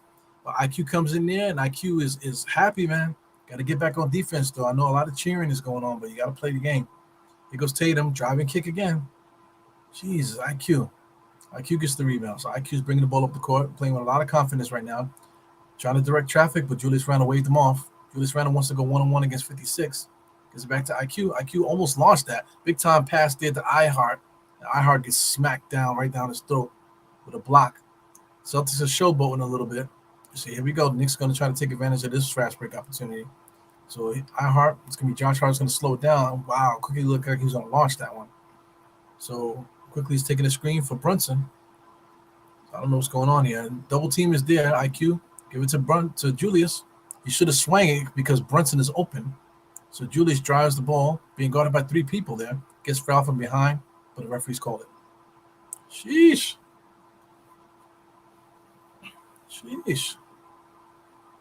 I mean, Julius not complaining, man. He complains too damn much. Wow, that was Marcus Smart with that block, man. Woo. I don't think iHeart thought that Marcus Smart was going to get up there like that. So look at Julius, man. A lot of work. Too much work there. IQ, wide open 3-point shot is good. The play right before just now, that just happened just now, too much work inside again for Julius. Julius, all he had to do was swing it on the outside. He would have found Brunson in the corner for 3 on the swing. But he's got to trust his teammates, man. That's going to be the next step, man. You got to trust your teammates. Trust that you guys are going to make the right play. Okay, so I'm working on some stuff for my kids here. My son is going to be out from work. My son is going to be out from school and stuff. So, he's going to be doing homeschooling. Some pseudo homeschooling, man. So, thank God for modern technology. But with COVID and the way things are, I know that the schools are trying to say that, like, if you're out of school too many times throughout the year, that they're going to leave you back. That's tough, man. You want kids to stay home if they're sick and all that type of stuff, and then you're going to say if you're out too much, you're going to leave them back. I think those days are done, especially with online school. You have the option to do online school, to make up stuff, man. So, those days are over, man. As far as being sick and stuff, you're never sick if you can do online stuff. So that's what's up. We got McGeechan, Joey McGeechan. Good to see you. He said the refs won't call anything until the Celtics are down 1, and it's 0.5 seconds on the shot. Yeah, I'm with you. It's frustrating, but I mean, outside of the refs, man, it's just what the Knicks are allowing them to do. If you watch, I'm calling it as it's happening. The Celtics are not really driving that far deep. They're just getting as far as the foul line on either side. They come right into the touching the paint, and then they're looking to kick it out. And then even to the point too, they'll take a high screen. The Celtics are taking a high screen where they're basically getting a screen almost at the logo, and then they're coming in where the ball handler is getting up to the top of the key, and then they're side passing it to the left or the right and getting wide open 3-point shots. So it's like elementary. They're doing it every single time. So if I'm talking about it online every single night, every single time we play the Celtics, I'm talking about this. That means the Knicks see it also. So they need to game plan for that. I don't understand how you can game plan for a team and they still continuously do the same shit to you every single time. You know what I'm saying? That's what drives me crazy about the Knicks, about Tom Thibodeau's defense and stuff. Tom Thibodeau, he just has a set defense and that's it. I'm not going to deviate from it. I know we're playing against the Celtics, but I'm still going to keep the same defensive pattern there. That's not how I was going to go. That's not how we're going to win games. Especially playoff situations and that type of thing. But we are up. I'm talking a lot of shit, but we are up by a lot. We're up by 15 right now with a minute or so left in this third quarter. So what am I even saying? That's a big thing too there, Mr. Survey, the 100 people. IQ this year, I think we all were talking about IQ still erratic in the beginning of the year. Now IQ is absolutely untradeable, I think, right now. He's a cog. IQ is a cog in what we're doing right now. This young lady that's next to Mitchell Robinson is beautiful, man. I've been trying to find her name for the longest time because I want to stalk her on IG. She is beautiful, man. She's like some kind of assistant coach or something like that, but she is beautiful. Yeah, man. Just had to say that. Hopefully my wife ain't paying attention. I always get myself in trouble with that. But it is what it is, man. That's the evil personality on Die Hard Knicks. We got Grant Williams, gives it over to number 57. I don't know who the hell that is. I didn't get his name right. I think that's Oh, that's Muscala. Muscala from OKC. He's a good player, man. Muscala, 57. I watched him on that 3-point shot. There he goes, right on cue, kick out. Good defense by Josh Hart. He goes, oh, Josh Hart picks his pocket. Here he comes. And I'm starting to lag. So got a big lag there. Josh Hart gets a steal, full head of steam, goes all the way down the court, gives it over to Julius for the nice double pump layup. No good, but he is getting some free throws. Julius Randle at the free throw line. I love his hair, man. Good idea with this semi-lock look. I like that, man. Keep it the same length. Don't need to get much longer than that. Looks really good, man. Here comes RJ coming back in there with 55 seconds left. I don't get it. I don't get why RJ will have to come in with a minute left. Just let these guys finish off the quarter. So here goes Josh Hart talking. I love Josh Hart, man. My favorite player right now. Julius Randle, free throw line, extended, shoots it, knocks it down. We got 87 to 71. Knicks are doing a good job communicating. As you see, Josh Hart top of the key, guarding Tatum now. Kick it out to Grant. Grant gives it, looking for Muscala. Drives to the foul line. You see that drive to the foul line, and they have a beeline to the basket, and they're gonna look to take advantage of that. So are they calling a technical foul on Tatum? Because Tatum was definitely swinging on that rim. What happened here? So drive and kick. Tatum easy basket, comes in and lays it up. So they're gonna say that he was holding on the rim there. He's saying that they pushed him. Whatever, man. I hope they don't review this, man. Just leave it on the floor. So they did call a technical foul. You don't need to review that. So here goes IQ with the free throw here. See if he knocks that down. Spoiler alert, he does. So we got 88 to 73, 44 seconds left in this third quarter. I have never seen this referee a day in my life. Here goes Tatum all the way to the basket. So listen, I'm trying to say, if the Celtics can get a beeline to the basket uncontested, they're going to take it. They do a really good job of understanding when that shot is coming. So once they get it, they try to get that good basket, a dunk, or a nice little layup. They try to get that nice finish. Brogdon's been getting it. Like you see, Tatum just got it. If they don't have that, they're just looking to get to the foul line and kick it. Here goes IQ, kick it out to RJ. RJ drove right, trying to get left. All the way left, hop step inside. Off balance shot. Not a good shot by RJ. So here comes the Celtics. The Celtics are calling a play here. Brogdon on the left-hand side, he's looking. So I don't really like Brogdon as a point guard, but he's been playing good. He's been playing good as a point guard. Off the bench right now. He got 17 points, 1 assist. Really getting all of his buckets going to the basket, really. Pull up, foul line extended, misses that. Who was that? Number 30. Number 30 is one of my favorite players on there, Mr. Hauser. Hauser on the Celtics. He's a really good basketball player. Because IQ tried to get a full head of steam here to get a layup before the end of the quarter. So that's the end of the third quarter, 88 to 75. Knicks is doing well right now, man. So now we're in the fourth quarter. Let me take a look at here the game summary. I just want to see what the actual score for this quarter was. So we basically traded buckets, 29 to 28. That's good. 29 to 28 is good. They're not stopping us, and we're not stopping them. But we're playing good defense on both sides. They're playing decent defense. We're playing decent defense. We're trading buckets. So now we're into game time. Fourth quarter basketball. Knicks have done a great job up until this point. We cannot allow a 27-15 thing situation happening to us in the fourth quarter, because then we're going to be in trouble, because they do have the better closer, which is Tatum. So if it gets down to the point where Tatum is where the Knicks lose the lead and it becomes like 2-possession games, 3-possession games, 4, that type of thing, 2-possession game, 3-possession game, we're going to be in trouble, because they have, like I said, they have the better closer, and the Knicks are not defending the 3-point shot. You know what I'm saying? So we cannot allow this game to get into a 2-possession game, because then we'll be in big trouble. So we basically got to continue trading baskets, moving the ball, running our offense, and that type of thing, and we should be fine. As long as we do that, and keep it light and keep it funky, we should be able to maintain this lead and win this game. Not easy, but we should be able to maintain and win. Big time. Yeah, as far as the Celtics, just keep running their offense, and hopefully that the Knicks start messing up on their end. That's basically it. Let's see if the Knicks can maintain their good play right now. If they can maintain their good play, then the Knicks should win. But like I said, if the Knicks start floundering and the Celtics just keep playing their same game, and start knocking down clutch 3-point shots, the Knicks are gonna be in trouble. But we'll get there when it comes. The Knicks are up by 13 right now, so we're all good. Fourth quarter is about to start. Right now, I'm on commercial. Let me see if I can restart this and see if I can get more closer to being on point. So the Knicks is sponsored by Cadillac. It's interesting. I don't know the last time I drove a Cadillac. Shout out to Saquon Barkley there. Shout out to Giants too. The what's the name? Diehard Giants with I Am Jarrell. I haven't done a show with him in a while, man. Definitely gotta touch base with him, see what's going on. We got some fans here. We got my man there from Law and Order, and also another Wire.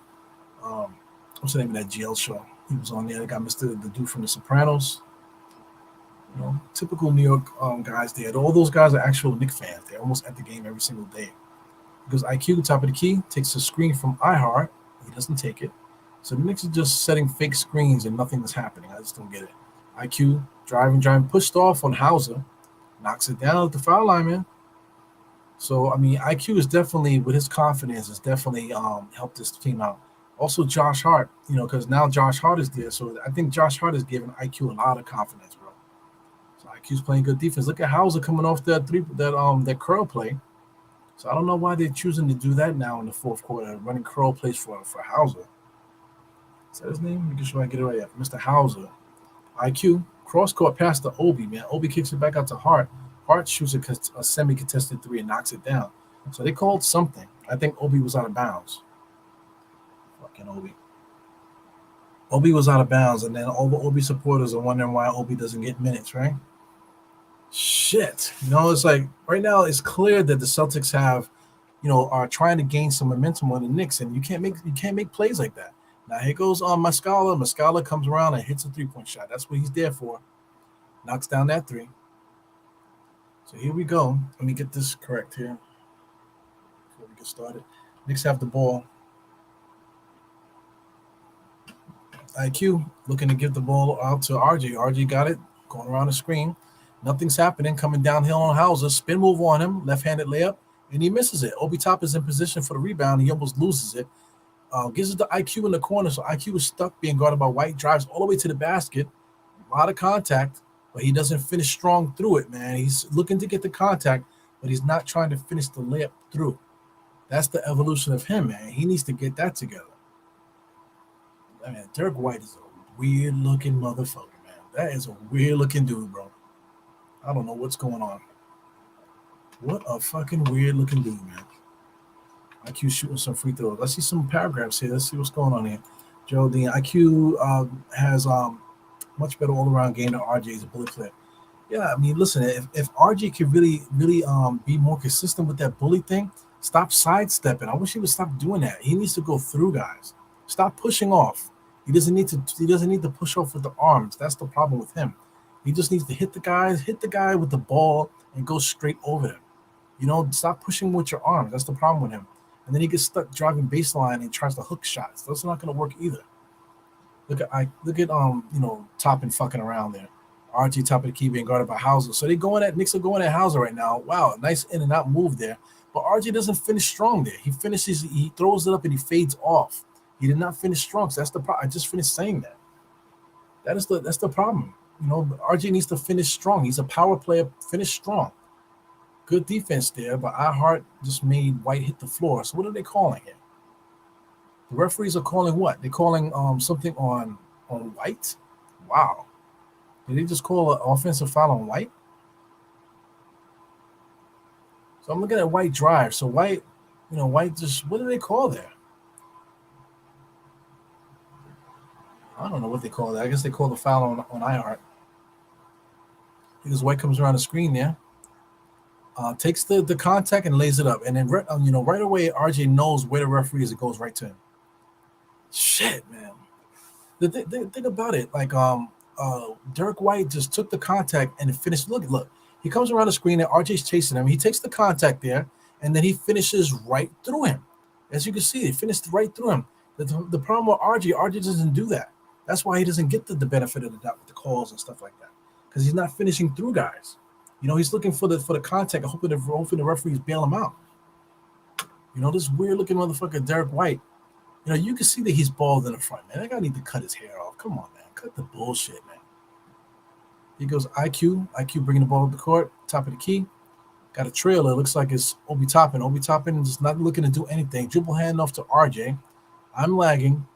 RJ drives in there, out of control. IQ pump fake, drives with the right hand, takes the contact, and the referee bails him out. So, but the thing is, IQ was looking to get the contact, but he's not looking to finish. That is annoying too, man. I wish I could send these guys an email or a text or something to tell these guys what these guys are doing wrong. They got to finish strong through contact, man. Try to make the shot. Stop trying to be cute, because when it comes down to the playoffs, you're not going to get the whistle for those shots. Knicks are up 93-81. Shout out to IQ knocking down his free throws. Yeah, man. IQ about to knock down the second one. So yeah, man, they really have to take advantage of this. They have to clean it up, I think, in this last 20-something games. Shout out to Rob Bracey. I see Rob Bracey is hanging out in the chat still. Boston put it on the play of Brooklyn on Randall. Double team him and then point of attack to fluster him. Yeah, that's what you do. That's what you do to all of our players, actually. So we got 9 minutes and 44 seconds there. Brogdon just launches a three. Good job of slapping the ball out there, but the Knicks is going to be Knicks ball. So right now, Julius Randle's not in the game. Tatum is not in the game either, right? Yes. So the two-star players are not in the game yet. So we're going to look to probably bring them in at the same time. That's what Tom Thibodeau's going to do, because he's not forward thinking at all. IQ being guarded by Hauser. Nice little move there. Kicks it out to Hart. Hart fakes it, drives, gets into the paint, all the way to the paint, gets it to iHart. And they call it travel on iHart. Lord have mercy. So Josh was trying to dump it off to the big man, but he should have finished it himself. Watch this. Hart drives. He should have finished it himself. He gets all the way inside. He should have finished it himself. But he's trying to feed iHart. iHart travels, and then he loses it. Shit. Here goes Muscala, kicks it out to Grant Williams. No good. That's a shot. I'll take that all day. Here goes RJ. So right now, it looks like the Knicks could be able to extend the lead right now. But we don't have anything going for us. We're playing 5-star. We got guys all about a three-point line. iHeart just drove, set a screen for RJ, and RJ just throws right to Brogdon. So here goes a fast break point here from Derek White all the way to the basket, double pump. Nice strong move there. Tom Thibodeau's going to call a timeout. So instead of extending the lead, this should have been a time where the Knicks could get the lead to 20. But now, the Knicks allowed the Celtics to cut it down to 10 with Tatum not on the floor. So this is a catastrophe. Muscala's there, and all this. That's how the Knicks lose, man. Making stupid mistakes, and then not getting back in transition, allowing these guys to score, man. So we're in dangerous territory right now. We got a 10-point lead. 10-point lead is basically, was that a 4 to 5 possession game? Four. Because if they shoot 4 3-pointers, they'll be up by 2, right? So shit, man. So we got 4 to 5 possession game right now. Still in a safe place, but once we get to the 3 and 4 possessions, then we're going to be in trouble. Then it's going to be in their hands when Tatum gets back in the game. So hopefully Tom Thibodeau calls us timeout and we can get this together. But right now we're at the 9-minute mark, so we might see Julius Randle now. We might end up seeing Julius Randle. I kind of want to see Julius Randle come in at around the 8-minute mark, or maybe inside the 7-minute mark. I'd rather see that, but we'll see what Tom Thibodeau does here. Obi and RJ and a draft pick this offseason, I'm calling it. Yeah, man. I already mentioned Brandon Ingram. Brandon Ingram is not that great either. But at least Brandon Ingram has scored in the high 20s at one point. He had a chance to play decent basketball. He's been hurt a lot. He plays better defense than RJ, at least from a length standpoint. I'm not even sure if it's a really good example. I tried to give it the example about the 2-point shooting percentage, but he barely shoots better than RJ. So the thing is, if RJ could shoot a little bit better from the 2-point range, as far as creation and stuff like that, developing his game that way, then it would make sense to keep him. But I don't know, man. It's funky. It's definitely funky. But we'll see, man. The off season is going to be crazy. Shout out to MBK. I roll with Sim heavy, man, because Sim shows a lot of love. He's a really good dude. I love hanging out with him. I love hanging out with his family and stuff like that.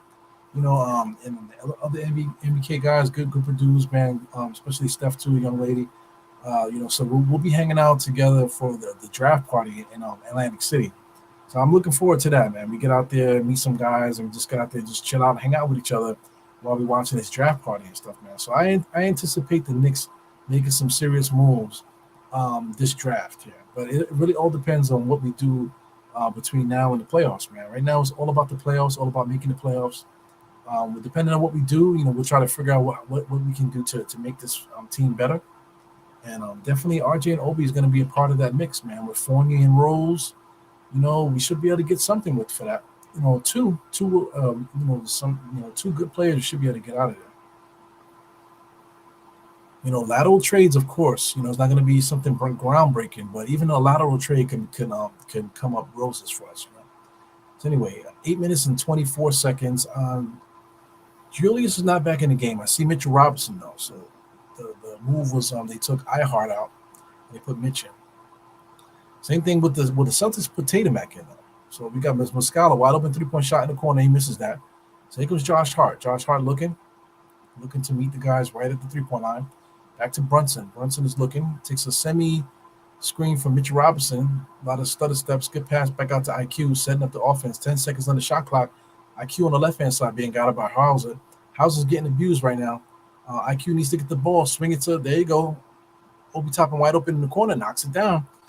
Big time move there, man. You're being double teamed, just simply swing the ball. That's it.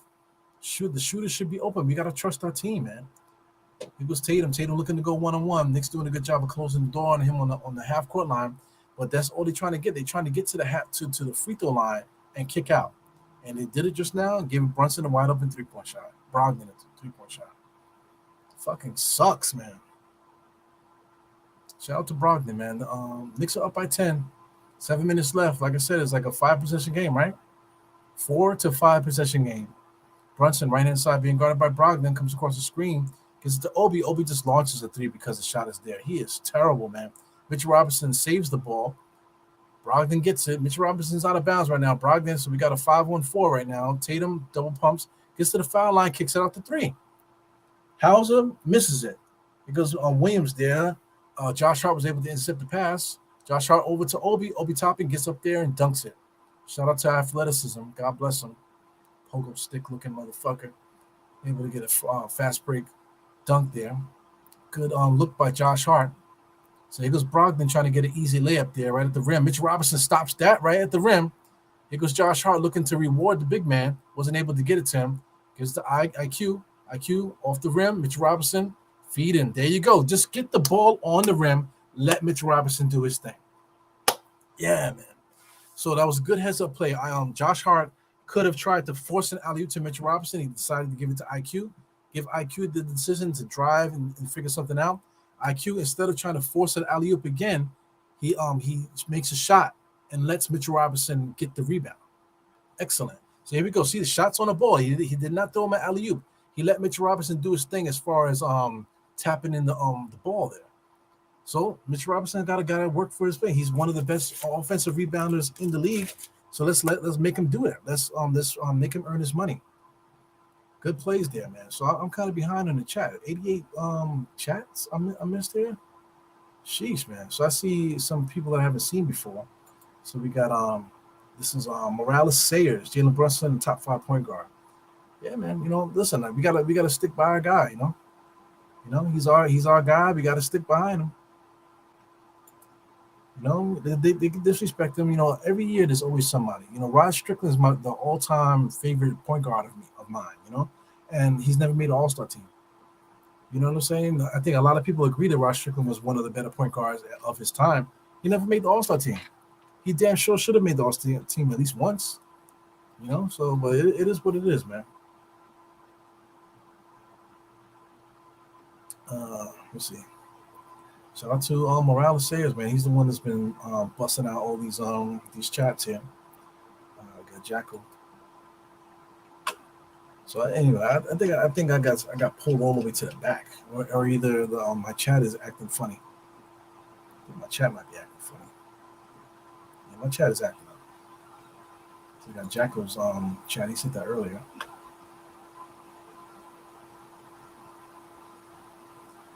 me see. Shout out to Truman High School.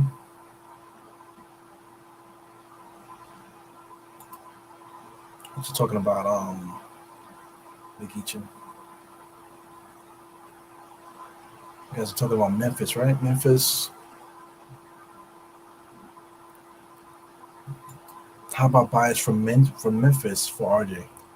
We're talking about Bane. Okay, so that's what all this conversation with Bane is about. Bane for RJ. I think we already have a Bane because Bane is like a shooting guard basically, right? So I mean, we got Josh Hart. We got quickly. We got Grimes. So Bane, will Bane help us? Bane is just really like a slight upgrade to our shooting guard situation. You know what I'm saying? But would it help us? Yeah. But I think we really need to get the small forward situation together, backup power forward situation. I think that's where we really need to get the upgrades. You know, to tell you the truth, I don't know. So I like the way that we play. I like the way that our team is. 5 guys out on the court. We need to keep improving that. Ways to get 5 good guys, hardworking, fighting fighters out there. So this guy Bane is he's kind of a sucker. So but one of those guys that love being a troll. There's not really many trolls in the NBA, but Bane definitely loves being a troll. Look at Marcus Smart with bum ass, just comes in here, just launches up a shot, knocks it in, asks it for a foul and everything. Lord have mercy. Tobias Harris, shout out to Long Island's Tobias Harris. He would be a good backup, forward. But it depends on what Philly wants to do. Tobias Harris would definitely be nice to come on. I like Tobias Harris's energy. I think that he would flourish in a backup role at this stage of his career. Especially backing up Julius and stuff. We're having a lag situation again, man. I don't know what's going on with this MSG Go bullshit. But Marcus Smart basically fouled Brunson, and Brunson makes the shot, and he's asking for a review. So I'm gonna have to exit out because I'm having issues with my MSG Go here. If it keeps, I'm telling you, man, if this shit keeps messing up, I'm gonna have to just switch to the app. Yeah, man. But Tobias Harris, I think will be excellent. But he still makes a decent penny, man. So, but at the same time, like I said, we got Rose and we got Fournier. These guys are making bread. Toppin also still makes decent money and whatever, man. So if we can get some of those guys together to get a Tobias Harris type, to get into the rotation, I think that would be great. I see some names here. We got let me see, Dylan Brooks. Yeah, Dylan Brooks would be an excellent Knick, man. He's only 6'5". He got long arms and he's bigger. He has like a bigger stature. So he plays bigger than he is. Because I think he's only 6'5", but he can play small forward. So I wouldn't mind getting Dylan Brooks here, to be a part of that mix then. But the thing is, when Dylan Brooks gets here, like if he gets here, where would he play? Does he play small forward? Because they've been having problems with Dylan Brooks over there. He's been playing well for them over there. But I think if they had a chance to get another player there, I think they would trade on Dylan Brooks. I totally think they would trade Dylan Brooks. Yeah, man, but definitely Dylan Brooks is something else. Yeah, but not only Tom Thibodeau says this guy, most Knicks fans will love him too, because he's not really cut from the same cloth. That's not what I mean to say, but just like the style of basketball that we want to play, that's the way Dylan Brooks plays. Dylan Brooks, that's the way he plays. So I think that would be interesting, man. But we'll have to see what the market looks like. So I don't know what they're looking at here. I guess they're reviewing to see if they're going to give the foul to Brunson. The coach for the Celtics, I don't know why, man, but I freaking love that guy. He looks freaking nuts. I love basketball guys that look like that. Like, he just looks like a crazy motherfucker. Love it. Yo, you want to talk about somebody, Will Barton? Will Barton is cut from the same thing as a Dylan Brooks. As far as like style of play, I totally would love that because Will Barton, he's never scored 20 points a game in his career, but he's a good creator. He's a good creator off the dribble. Good smart basketball player. He has length. So him being like 6'6" and stuff like that, he actually could defend small forwards and whatever. But he can also create too. So I mean, adding Will Barton will be excellent. But here's a situation: how come nobody else has picked him up? Because I would think that Will Barton would probably be like one of the first people that I would pick up if he was available. So I'm wondering if teams are even looking for him, or maybe they're trying to figure out a number wise as far as getting in money or something like that. I don't know what's going on with that. Yeah, but Will Barton would definitely be excellent. He's 32, so I don't know if he lost a step. I don't know if he's injured or whatever. What his situation is. But from my understanding, I don't think he's hurt. I just think he just hasn't played because the Washington Wizards didn't want to play him. So I don't really know what his situation is. But you want to talk about final piece to get us to the not to get us to the championship, but the final piece to get us ready for the playoffs this year. Right now, I think Will Barton would be nice, man. I would take Will Barton and then let's go. Let's go for it. I want to hear what these refs are talking about.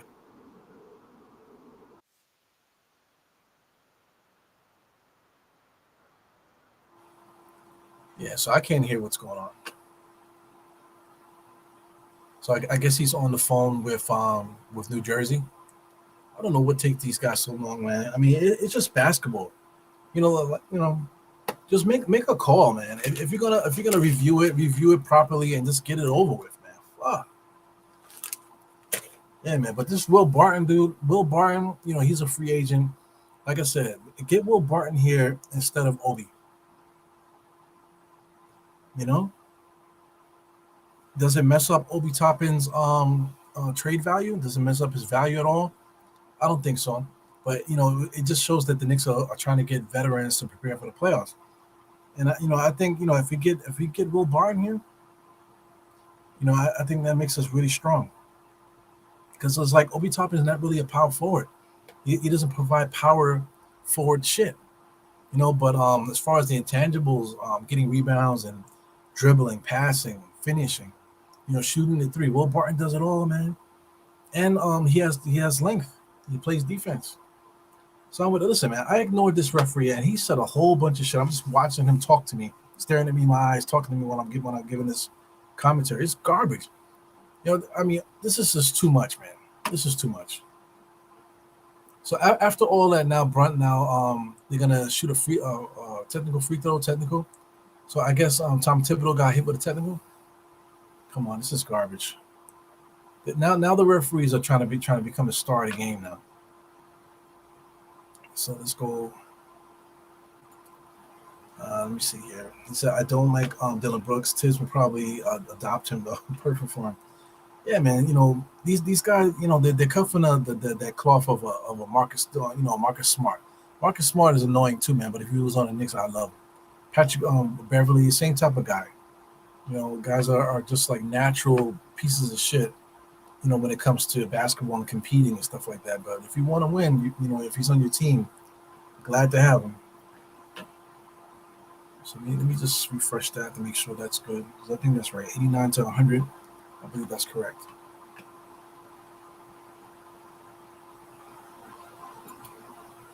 Yeah, and the Wizards, Will Barton, he wasn't hurt or nothing. He just they just were chosen to play certain other players, and he just happened to be the same thing like Fournier. Like, why isn't Fournier playing? Not because he's trash, it's because the Knicks just are not playing him. So it would be interesting to get Will Barton here, but it's the same situation. If they're not going to play Fournier, then why would they play Will Barton? I guess that's the same situation. So the Knicks can't get the ball in bounds, man. Gives it out to Julius. Julius step back 3-point shot on Tatum. Two double pumps, shoots it, misses it. Mitchell Robinson get that rebound and lay it up. That's it. Get the ball on the rim and let Mitchell Robinson do his thing on the offensive boards. That's what I've been saying. Great play by Mitchell Robinson. Here go Marcus Smart then doing a lot of traveling. Gets it up to the free throw line, kind of extended, looking to kick it out. Here goes Marcus Smart posting up. Shot is up. No good. Too strong. Mitchell Robinson with the rebound. Here goes IQ. Knicks are winning, man. Knicks are up by 13. IQ pushes the ball up, fooling around, getting too cute. So now Brunson is moving. He's telling Hart to get out. So IQ is going to go one-on-one against Hart here, against Horford. I don't like this. So he's basically being guarded by four people here. Kicks it out to Brunson, but Williams was able to get in there to defend that. Number 44, he's a crazy motherfucker, man. I love watching him play. That's what's his name? Robert. Let me make sure I get that correct. Robert Williams III. Yep. His stats are not blowing you out of the water, but he's 8-8, 1 assist. I believe he got some blocks too, right? I don't give a fuck. But he does block. I think IQ might have hurt his nuts. He's touching his stomach there, so he might have got hit in the solar plexus. Shout out to that trainer. He's been around for a minute. So I'm looking at IQ. IQ got poked where?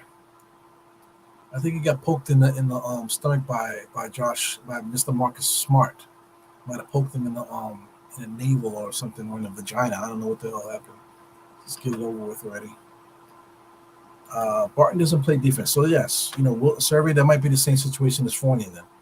Now, I said that just now though. So that's the reason. If Fournier's not playing, then why would Will Barton come in here and play? Because they basically do the same thing. I get it. But I like Will Barton better. I think Will Barton's shot creation is a little bit better than Fournier's. Like I said, if we can get Will Barton here and get him in the mix, then we could just use Fournier. So that's something too. That's definitely in the mix. Jonathan Isaacs will be interesting. I'm very interested to see who Orlando keeps over there, because they can't keep everybody. They're gonna have to get rid of some guys. They already got rid of Mo Bamba, So I'm looking to see who's going to come loose there with those guys. I think Jonathan Isaac might be that guy, because they really enjoy those what's those guys? I can't think of their names, but the brothers there. I forgot the names. Forgot their names over there. But the two brothers, they really like them. They got Brancheros there as well. So the forward position is pretty heavy over there. So we got to see who comes to lose. Jonathan Isaac might be that guy. He just came off of ACL, so he hasn't really been able to get loose yet. It's something that's probably going to happen next year. Yeah, so I'm getting tired of this here with this fucking lagging. He goes Brunson over to Julius, top of the key. Being guarded by Horford, pushes off, and just launches a three-point shot for nothing. There's no reason for that. Oh, shot clock violation. Okay, so he had to get the shot up. Yeah, so that was crazy. Yeah, Jonathan Isaac, but Jonathan Isaac would definitely be something that we can use as that backup forward guy, because he can play both positions. I don't know how he fits. I don't know how he fits as far as team chemistry and stuff. Good defense by Josh Hart, able to keep Tatum out of it. But Marcus Smart is doing a good job getting to the paint, throwing up these bullshit layups and knocking them down. Here goes Brunson, being guarded by Smart. Brunson is bringing the ball up the court. He's meeting them at half court. Gives it to Julius. Gives it right back to Brunson. 13 seconds. Brunson comes around the screen, drives right at Tatum. And just loses the ball. Fuck. So what are we up now? Knicks are up by 11. 5-possession game. Knicks are still doing good here. 5-possession game. Wow. Tatum just launches a three-point shot. So listen, I don't know what these guys are doing right now. Last couple plays have been suspect for the Celtics. Julius Randle driving across the lane there, finds Josh Hart in the corner. Josh Hart knocks down that three. So the Knicks are doing what the Celtics do, just driving and kicking, driving halfway and kicking out to their shooters. So hopefully the Knicks fans get up and give a standing ovation right now for these guys here. 3 minutes and 46 seconds. We're killing these guys. Looks like the Celtics are calling timeout. Jason Tatum's a little bit pissed. So if the Knicks fans are not up yelling and screaming, I don't know what's going on. So did he get kicked out? I think he got kicked out. Yes, he got ejected. So Tatum is ejected. So listen, guys, the game is over. Tatum is their guy. He's very frustrated, and we got him up out of here. So Tatum only had 14 points, 7 rebounds, 9 assists. That's a good stat line any other day. But listen, Tatum scoring-wise, man, Tatum for the season is averaging 30. Okay, Tatum is averaging 30, man. So, I think he had 2 points in the first quarter, 14 points overall. Got kicked out of this game, man. So, listen, this is, if you want to talk about statement, is it too early to have statement games? The Knicks are they wearing a statement jersey right now? I don't know what jersey they're wearing, but This is a statement game. You letting these guys know. Yes, Jalen Brunson wasn't on the floor today, but the Knicks took out Jason Tatum. So this is a message to the Celtics. If you guys want to play with the Knicks, you better come healthy. Get yourselves healthy. Drink your Gatorade. Take your protein shakes. You know what I'm saying? Look at Josh Hart. I love it. I love it. Get up out of here, Jason Tatum. So listen, man. If you want to play the Knicks, you gotta eat your Wheaties. I don't know if you know if they sell Wheaties anymore, but if you want to play against the Knicks, man, you got to show up. Mitch Robinson just got caught for goaltending. Stay in the game, guys. Stay in the game. Don't let these little things get under your skin. Let it go. Stop arguing about it. Let it go. Come on, man. IQ gives it back to Brunson. 22 seconds on this game clock here. Shot clock, excuse me. Get the ball across the timeline, damn it. Goes Brunson looking around, looking for Julius. Julius coming all the way across the court, fakes the screen, and goes back to his spot. I don't get it. Brunson crossover, in and out, playing around with Brogdon. Interior pass to Julius. Julius just knocks down Smart because Smart's a faker. But then the referees finally bailed Julius out. It's crazy. Yeah, man. But this guy, Marcus Smart, man, he gets tapped and hits the deck. They need to give him a technical foul. So if anybody's watching the replay, watch Marcus Smart. He gets tapped right there and he just falls. He should get a technical foul every time. Let me see. Got to catch up with what you guys are saying here, man. Glad they take power. I got you.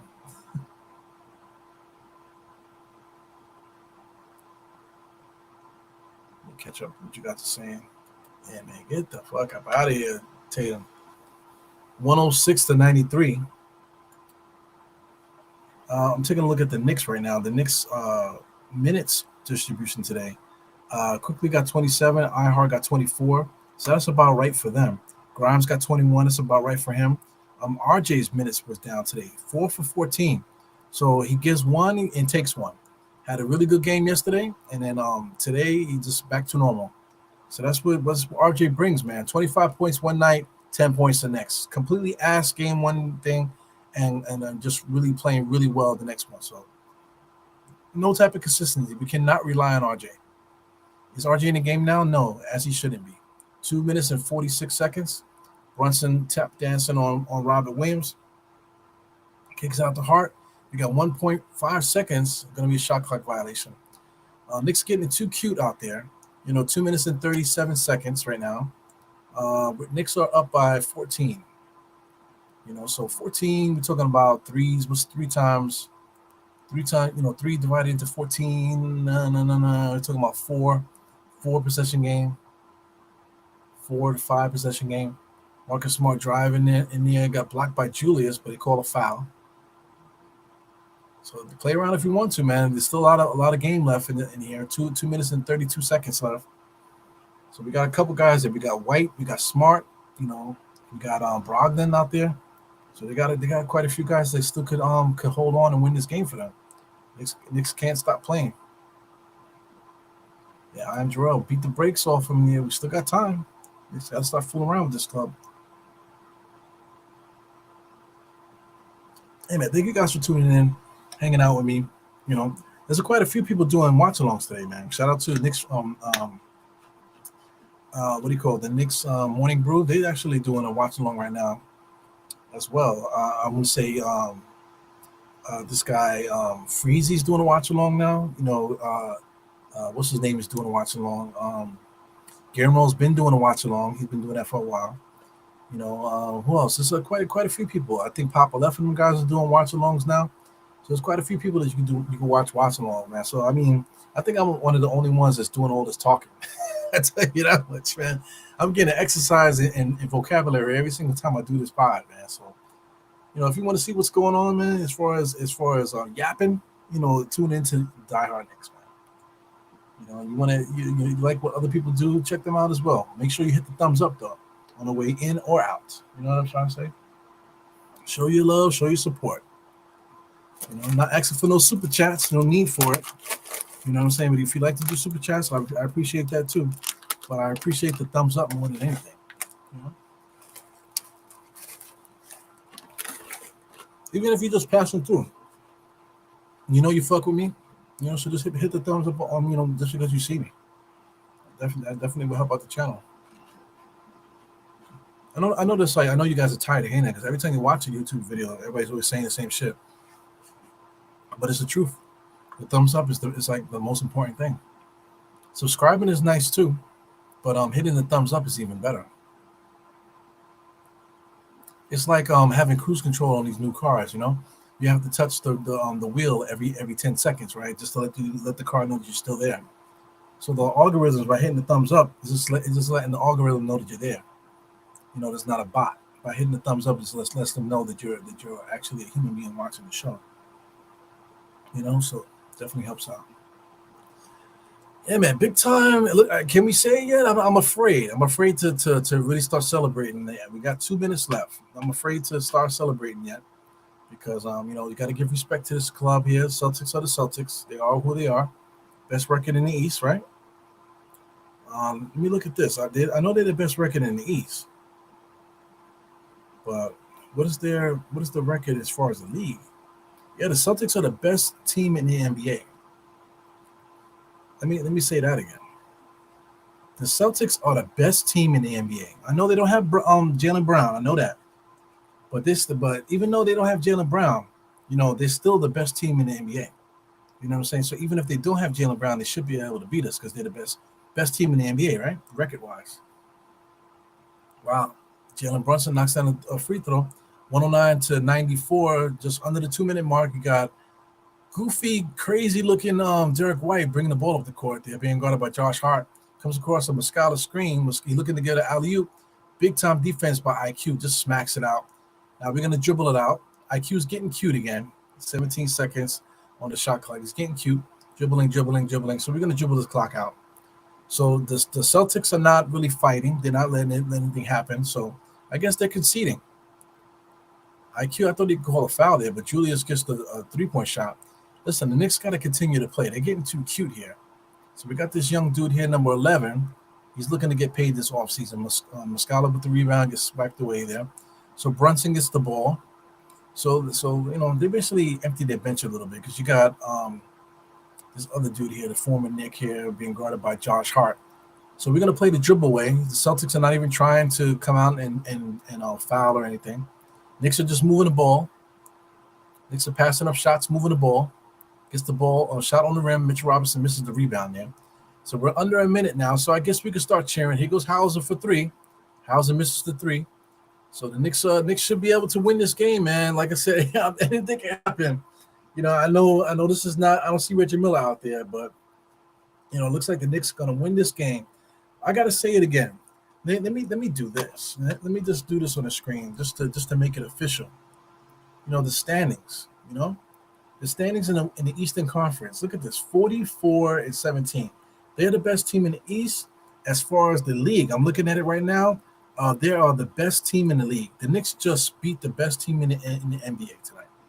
Like I said, just because they missed Jaylen Brown, that's not enough for me to give to say, oh yeah, but if they had Jaylen Brown, no, we're not doing that. We're not doing that. You know what I'm saying? They showed up to play. My man Jaylen Brown got his issues or whatever. Who cares, man? He didn't play, but they're still the Celtics. They're still the best team in the NBA. When it comes to the best team in the NBA, you know what I'm saying? You should still be able to win even if you don't have your best player. You know what I'm saying? It's just facts on facts. So you should be able to compete. But it looks like the Knicks totally control this fucking team from the start to finish, guys. So this is one of those wins that we can tip our hat to our Knicks, man.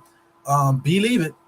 Bandwagon fans and stuff like that. Listen, man, keep an eye out for them.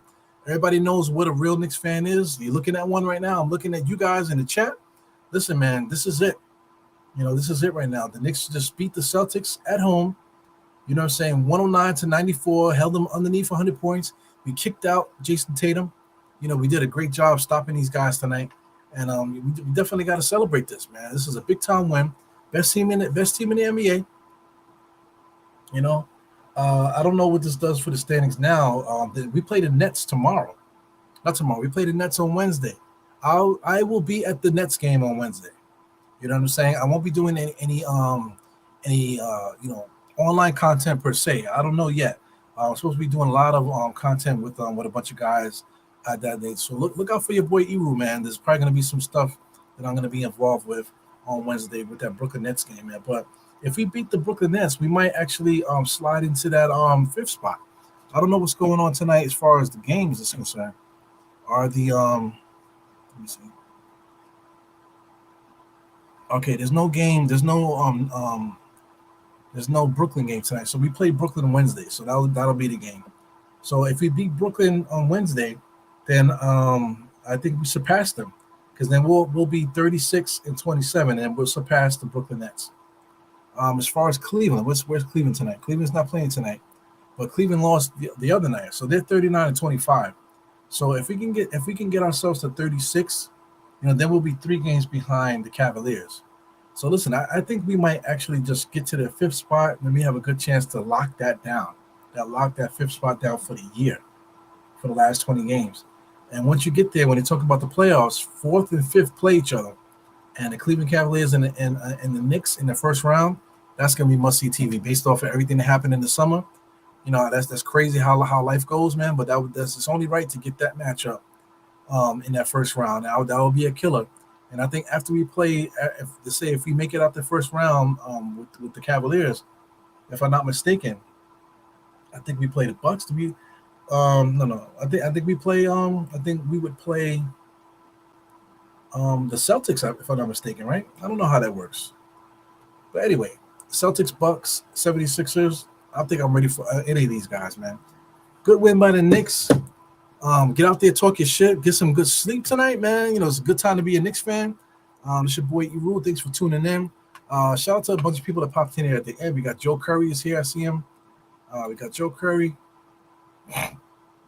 Yep, slid right into that 5th spot. We might get the 4th spot.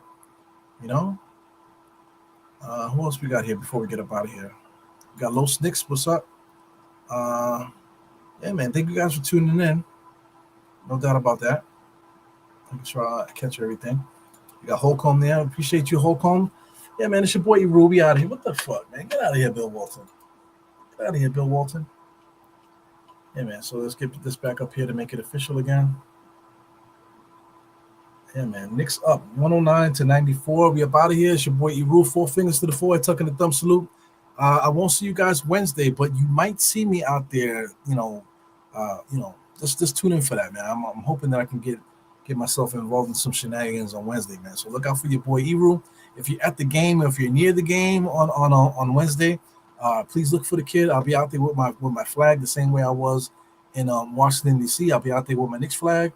Acting a fool, man. Hanging out with Knicks fan Germany. Hanging out with Anthony MSG more than likely, hanging out with a couple other guys too, man. So listen, if you're at the game, Brooklyn game, man, come hang out with your kid, and let's have some fun, man. So anyway, I'll see you motherfuckers later. Peace.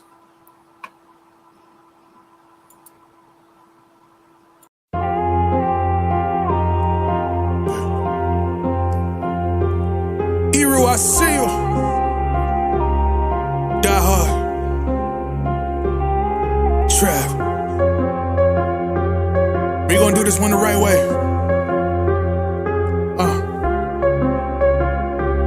We in here forever. Yeah. Die hard, homie, die hard. You can check the swag, he the realest by far. Swimming in that blue and orange, he the lifeguard. Yeah, he been through pain, at least he got some nice scars. He can smell the trophy, yeah, you need it back to back. Represent himself, his own name is on his back. 10 toes down, try to stop him, he come back. Bandwagon hoppers, he will knock you off your tracks.